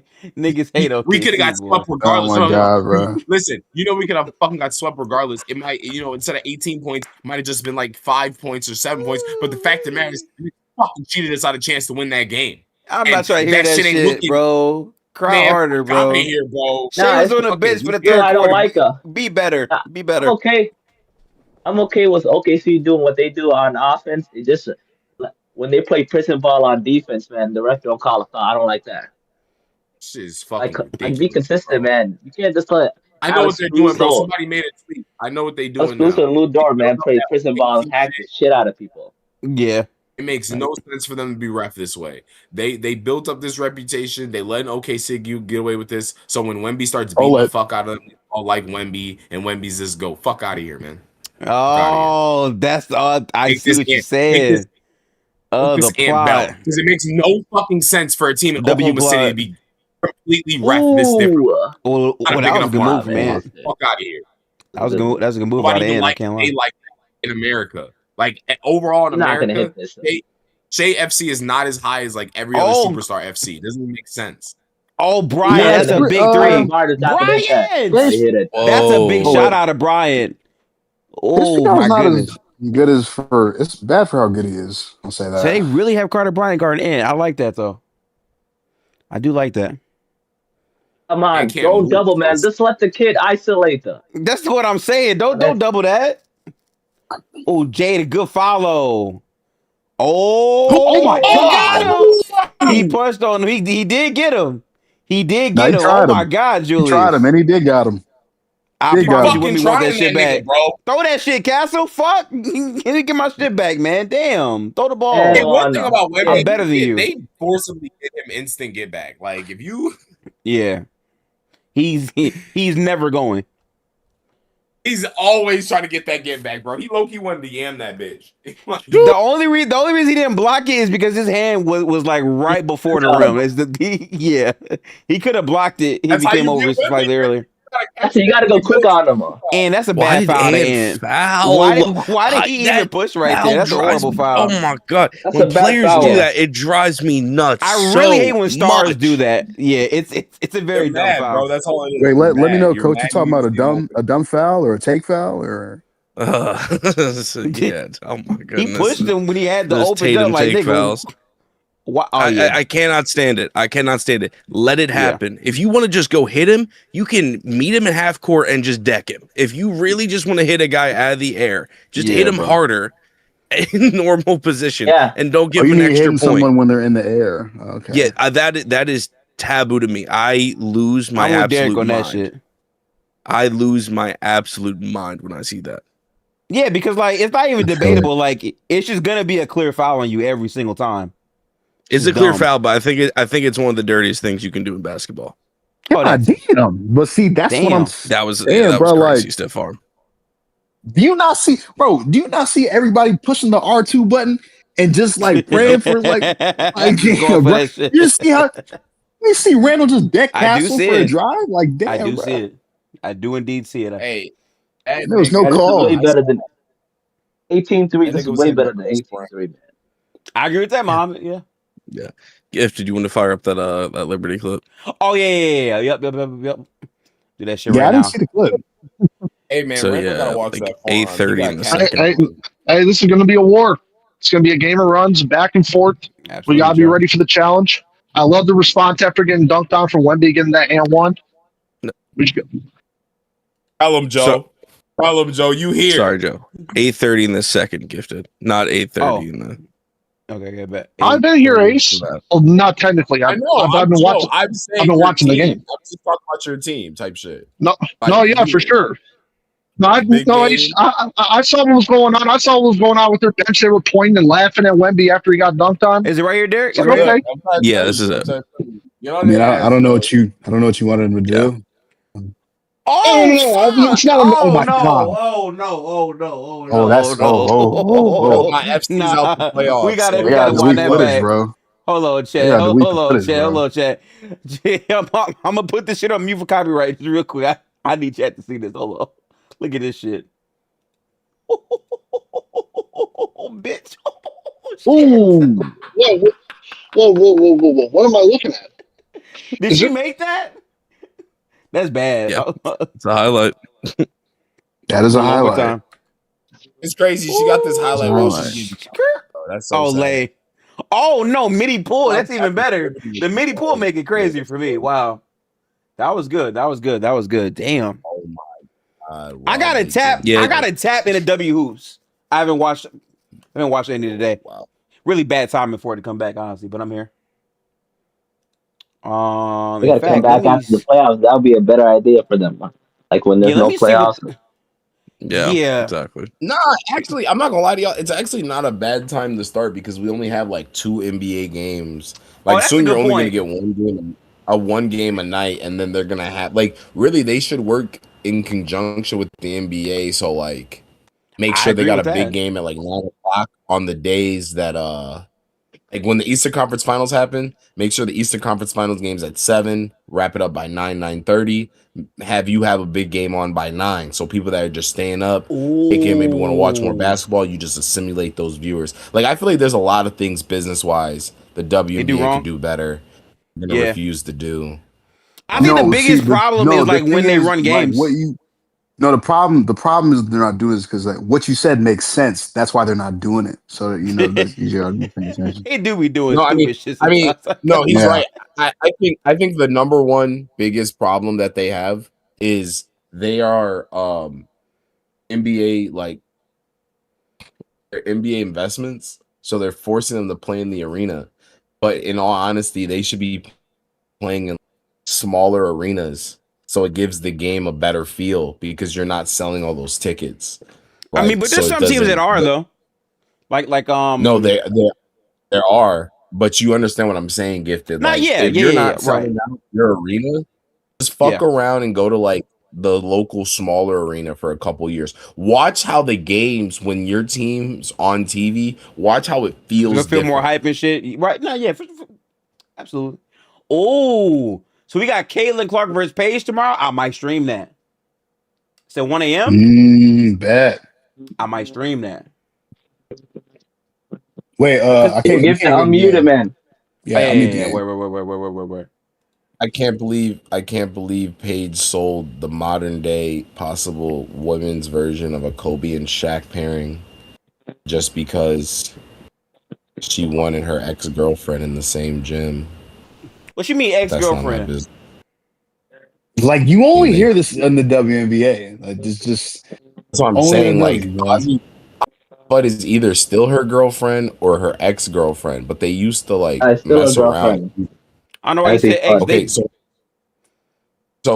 even if they're still together, do you guys realize how like ridiculous it is? Ridiculous. Like, could you imagine the story it would be in the NBA if niggas was like, yeah, go pick my partner at number 1. Like nigga, we get on it when they pick up niggas. That'd be fire as fuck to me. That's hard. Bro. You think it would be fire? Imagine if you like a defensive ass center, like you gonna be like Hall of Fame DPOY level, and your boyfriend's like a Hall of Fame point guard. That's fire. I need that. That's literally what Lauren Betzer would have been, though. That's what I'm trying to explain to you, Gifted. Like, okay. Yo, Bernard is not like this. What is he? Not like that. Shit? Oh my god! Well, shit. Apparently is. I watched this nigga the whole season, and he's not like that. Yeah, at least. Wait a minute! I just realized he changed his shoes. By the way. Way to move your feet. Way to move your feet. Oh, rotation! Look at him. Rotations. Okay, Carter. Over his head. Come here. Oh. No, Carter probably had some fire rotations though. That was clean. I ain't gonna lie, Derek. I appreciate that. Yeah. They got their wing. They got their wing in the future. It's just a matter of time. I know Derek was smiling seeing that rotation. Yeah. Wait a minute. It's just life gets so much easier, man. Wait a minute. I just realized something. So that means the Fever versus Dallas game is gonna run into the draft at 3:00. Man, come on. This damn scheduling. I forgot tomorrow's Saturday. I'm tripping. My fault. It definitely feels like Friday. You do. Hey, Jamar, real quick, Jamar. I want to wish you the best. Happens to the best of us. You'll learn from the experience. And take your time. Go at your own speed, brother. Respect to you, man. Respect. Caleb Wilson, just so I could watch Caleb Wilson actually turn into Kevin Garnett the right way. I mean, I hate to say it. The Pacers low-key might need the help now. Tyrese has some of the worst luck I've ever seen. What you mean? All the health problems.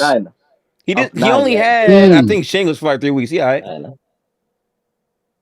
But that Achilles was waiting to pop up because he was dealing with a calf issue the whole playoffs. He gonna be okay. I hope he'll be right. He gained the weight. Like he had he's been in the struggle bus for a few months. He gonna use that weight and make sure he gets downhill more, so that way he gets fouled more for free throws. You know what I'm saying? I see the vision, me personally. Okay, Rudy. Shit. Yeah, Luke, that's kind of. Wemby's not on the court, man. Let's attack him. Oh, good pass, Jaden. That was a good pass to Jaden. That was a very good pass. I fucks with that. I'm not gonna lie, bro. Throw Carter to oop, man. The fuck box? Hell no. Yeah, that's the R2. Man. That's the R2 button he's talking about. That is absolutely. That's the R2 button. That's what I'm saying. Like, yes, bro, y'all like we're gonna see a fight like pretty soon, bro. Like, there's no like dead ass, bro. Like, what was his plan? I don't know what his plan was. He just went. Yeah, that was like, oh my god, about the body contact foul. Oh, he's got 3 fouls on that too, by the way. So he's done for the half. Body contact foul hurts the sport because And niggas is back in though. they can just do that shit all day long. Like, I'll just run into a nigga body and get a call. And it's just like they have no plan. Okay, why did he just try to go dunk that? Why would you try to pass that then? I just want to go back. I thought Shannon was going to try and punch that. I just want to show you this, right? So like he has the runway. Just try to go punch this shit. This pass, I'm not gonna lie, bro. This pass is some woke shit, bro. Like, no, just go. Also, he would have gotten a foul. He would have gotten a foul. Dunk that shit. This is what I'm saying. You would have got a foul. Or better yet, if he fake committed, that's a handoff right there to Gobert too. Like he had man. Or Duncan. He had so many options. I don't know why he did that. Yeah, I don't know why. Why did you just say that was some woke shit? That is it was some So listen. Oh shit! He tried it. Okay, okay. God, he tried again. He did try that one. He tried that one. Yeah. So listen, the reason why I said that was woke, Ace, is because like the way people want you to play is drive and kick. Nah, go boom on a nigga if you really got that range. Like go like make them honest first before just I think he's trying to make sure he keeps playing. So if I drive and I kick immediately, no, kill first and then drive and kick. You have to condition the defense into thinking you're gonna really do something offensively. If only someone told Ben Simmons that. Ben Simmons is a pussy. If only. Nobody tell him that. Only. Derek knows, man. I was just shouting into doing an open room, I guess. I don't know. Man, it's a waste of talent, man. He could have been a Hall of Famer. He literally went fishing. Yeah. Literally went fishing. He really took Cancun seriously. Yes. Like just said, you know what? I'm gonna do this for the rest of my life. Yeah, at least he got paid though. Yeah. Good for him. I don't like that three. I don't know what Ann is doing. I don't like that three either. Fournette is on the court, man. Attack him. He should attack those knees, man. Look at what's Castle doing. That's what I was doing. a good little high float. Okay. That's what they should do.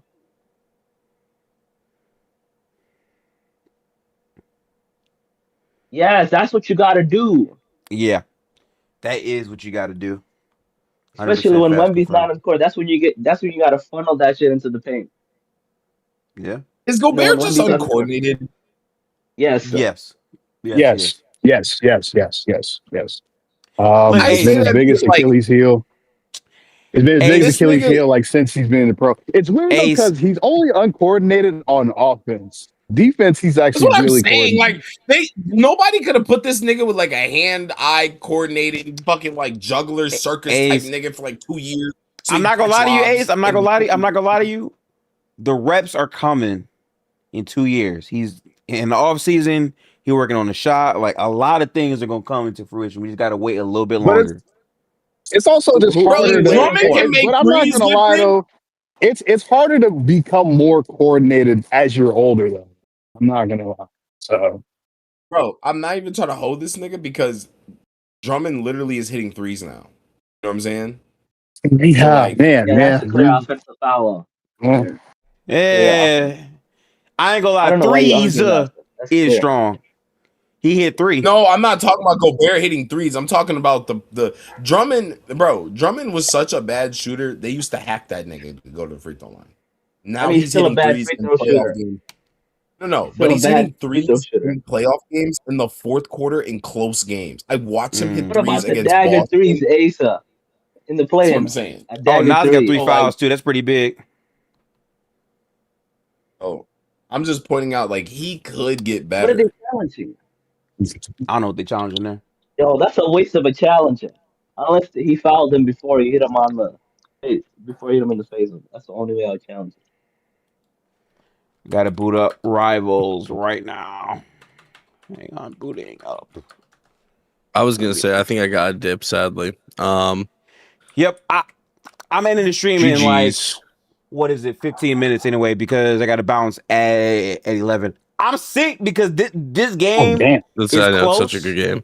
The game looking good too. That's what I'm saying. Game looking good. I never have to, but it's like quite literally I need to make this at 11. But I'll probably recap the game or something like that if I got some time tomorrow. We'll see.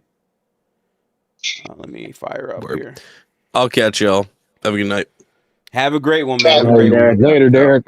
Peace. A 3-0 lead got to fight back from. I get it, bro. It's coming. I don't even think he cares at this point. They be bossing, man. House money. That was their championship, beating the Celtics. You know what's crazy? I talked to Derek. It's not even his championship. I know it's not his championship, but like that's Derek don't care, bro. I know. Boston, 82. 1982. Yeah. Over 40 years. Yep. So do y'all think this is gonna get overturned and be a foul on Cornette? That's a great question, Luke. No, I don't know. You mean Joe? I don't think it's gonna be overturned. I think they just wasted a challenge. Yeah, I mean, I don't know. I mean, either way, it's huge. I mean, if this stands, not like they've had a Nas, yeah. Not. This would force them to sit the rest of the half, and this is about the time where Wemby's probably going to check back in. So, it's a big swing in the half. True. I don't like fouling out players by sitting them when they're foul trouble. Gifted. It doesn't like that casual. What's good? Yeah, what's good, Ace? Suggs, Jalen Suggs for Andrew Nembhard. Hey, this nigga's crazy. The Pacers are hanging up on you, bro. Y'all are not getting Andrew Nembhard. Well, fucking call Dallas for Ryan Nembhard. Like, fuck. Nah, Joe, they're not just gonna hang up on them. They're gonna send shooters to their door, man, just for shits and giggles. And Jalen Suggs, man, what a fall. We want big Kyrie. We want big Kyrie going to Orlando. Kyrie's not going to Orlando, I'm not man. Gonna lie, bro. The audacity to ask me, like, like, nigga, no. we saw what Jalen Suggs was. What the hell? At one point, he was shooting 18%. That shit's crazy, by the way. I didn't think it was gonna be that bad, but yeah. Yeah. He didn't make a shot for like 3 games. It's crazy. Eastern Conference hoops is like dead now if the Pistons win tomorrow. Like that shit is like. What you mean is dead, bro? That's not true, bro. It's not. We'll see what happens in the conference finals. No. We'll see what happens in the conference finals. Yeah. I just mean like. But you not hearing them though, because like, bro, Cleveland, it's like they not giving no fight for y'all, bro. That's I'm saying, bro. Like, they're not good on the road, man. They're not. They're not good on the road. That's all it is, but they're gonna be way better at home, bro. Nah, man. Be humble, bro. Be humble, bro. Challenger. I'm a dumbass. That was an excellent challenge. That was an be humble, Newski. Be humble. I'm just telling you what it is, bro. They play way better at home, bro. They got madness at home, bro. Be real, bro. I'm just telling you what it is. Am I lying? Man. I'm not. No, you're right. Wait, Gifted, Detroit gonna roll up in there and hold. Yo, he missed both free throws. You gotta be kidding me, man. Anytime Cade wants 40, he could score 40 on that team, bro. I mean, it's much easier, like having like Harden to spy and guard you instead of like Suggs. Like, I know. It's a lot easier. It's a lot easier to woke up and see Donovan Mitchell and James Harden and Dean Wade and Max Strus than it is to see Franz and Suggs and Hollow and Black and Bane and Black, like I know. Big fucking difference. So many dudes. But you see, if you said this like 5 years ago, I would have laughed at you. I would have definitely laughed at you. Well, that's the NBA. That's the NBA. These niggas play for years and we get real fucking analysis on niggas. Niggas start getting the best player in the league at one point. Crazy, bro. Well, wait, how is Detroit on the road? R2 button. Oh, Rudy. That's what I'm talking about, Rudy. They were up and down in the Magic series, but the only thing is, I think they learned R2 button again. R2 button again is crazy, yeah. Offensive fouls, man. He's creating some offensive fouls. Was that not R2 back to back? That was R2 back to back. You're not even wrong. Well, I mean, Terrence Shannon definitely spams the R2 button. 100% spam R2. I'm not gonna lie, bro. That's a fact, bro. Yes. Yeah. I mean, when you got that speed back, can you bring them that up? shit, bro? Oh my, bro! Is the button even on the controller anymore? Fuck no, it's not. He's on that. The button. It has. I agree with you, Luke. And does look really slow right now. Yeah. Hey, if you ever break a controller and like the piece won't go in, so you gotta press the little like rubber piece inside the controller to use the button. I don't have that issue. But funny I don't be enough, getting that like mad. on my, but like I used to on be my getting that. I ain't PS5, gonna lie. on my PS5 controller, bro, my triggers are so sensitive now. Like I don't even have to like push down on it that far because It's been that's how abusing the much shit these out them niggas push, motherfuckers. bro. Word up, okay. Man, It's I wish we crazy. had Dante, man. Wish we had Dante. I'm not. Yeah, I'm, Dante's I'm here. really not. I'm really not trying to bitch or make excuses about the officials because it is what it is. Well, I mean, did we not just see Terrence Shannon Shooter shove his entire arm into Dylan Harper in the prior possession, and then they call You that can't the be saying castle? that when you got Castle on your team, Joe. That's I'm Castle's not. go-to move, man. I'm not even saying like. I mean, yeah. Like I said, it is what it is. If you don't want to call that, don't call that. But it's just like I don't know, man. This I a And then told they close you, game. we overturn. got I like Joe. it, We man. I got do this Joe, like on it. you're team valid. too. There's too much But I saw R2 Castle spamming there. shove a dude and get a foul call. Yeah, because Game Bones two. Hyland was grabbing him. No, I'm not talking about that one. I'm talking about when he's Nobody's going to the basket, he generating shoved the dude. real offense.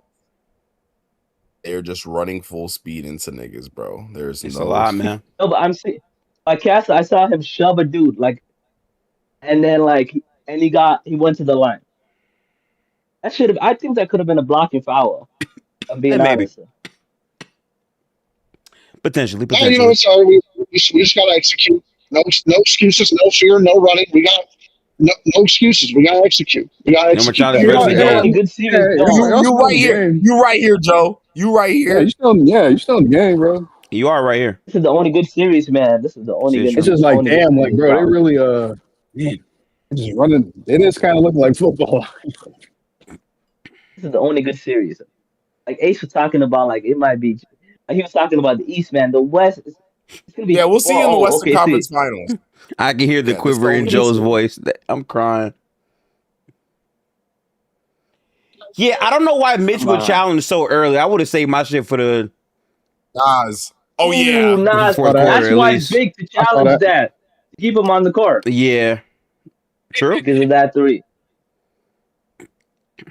Now, but I understand that. But like that was kind of like a bang bang play. I would have not challenged that. Maybe I ain't gonna lie. Fox got to get it could have going been though. blocking. Get that I'm kind of Now, mad that Ant's hurt because remember that conversation I was having about the Celtics and their variants? Yeah. The Timberwolves are kind of the team, a different version of like what I was explaining. I hear you. Because they're very 3-point variance heavy. So I'm gonna see how this series plays out. But like you understand what I'm saying about the small flaw in the Spurs and the Thunder that I have with their shooting. It's a thing. It's a thing for sure. Is there flaw that like are you talking about like they can't shoot at high volume or? Well, it's just like if you play can't. good enough defense and you and you don't and you don't allow a nigga like Shea, right, to like get everybody else involved, I really think you would have a real chance of beating them just shot for shot in a half court. So, you just don't turn the ball over. That does scare me. And I think like Caruso, Dort, and another player, they're like statistically one of the worst spot up guys in the league. So that's why you let him shoot. That's why you play gap defense on Shea. I like what the Lakers are doing on defense on Shea. Like that was a smart way that both games smart defense on Shea. They just need if they had Luka, it would have been like a better series because they need the offense. That's why I don't understand why the Lakers. That's why I don't understand why the Lakers are doubling the shit out of him right now. No, I would listen. JJ, I think it makes sense. I think it makes a lot of sense. You don't want to play. You don't want to play him straight up 1-on-1. You don't want to play 1-on-1 with Shea. Why not? That's how he kills you. That's how he kills you, man. I want him playing 1-on-1 so that no other Thunder players are involved. It's gonna kill you. This shit is not working. I understand this shit is not working. I'd rather like trust like them going off the rest of the Thunder than Shea going off. If Shea goes off, that's fine. Like I said, I just don't want like anybody else involved. I don't want iHeart involved. I don't want fucking, Chet involved. Like the only way they can get involved at a high level is you doing this defense where you're just ignoring certain allow that guys. shit to. These foul calls got to get rid of. The NBA got to get rid of those kind of fouls. Look, I think you would be correct if the Lakers had more like just a little more talent. Like I think that ideal is the ideal that I had, but I think that only works if you're like close enough player to player, and it's like it's a math equation thing.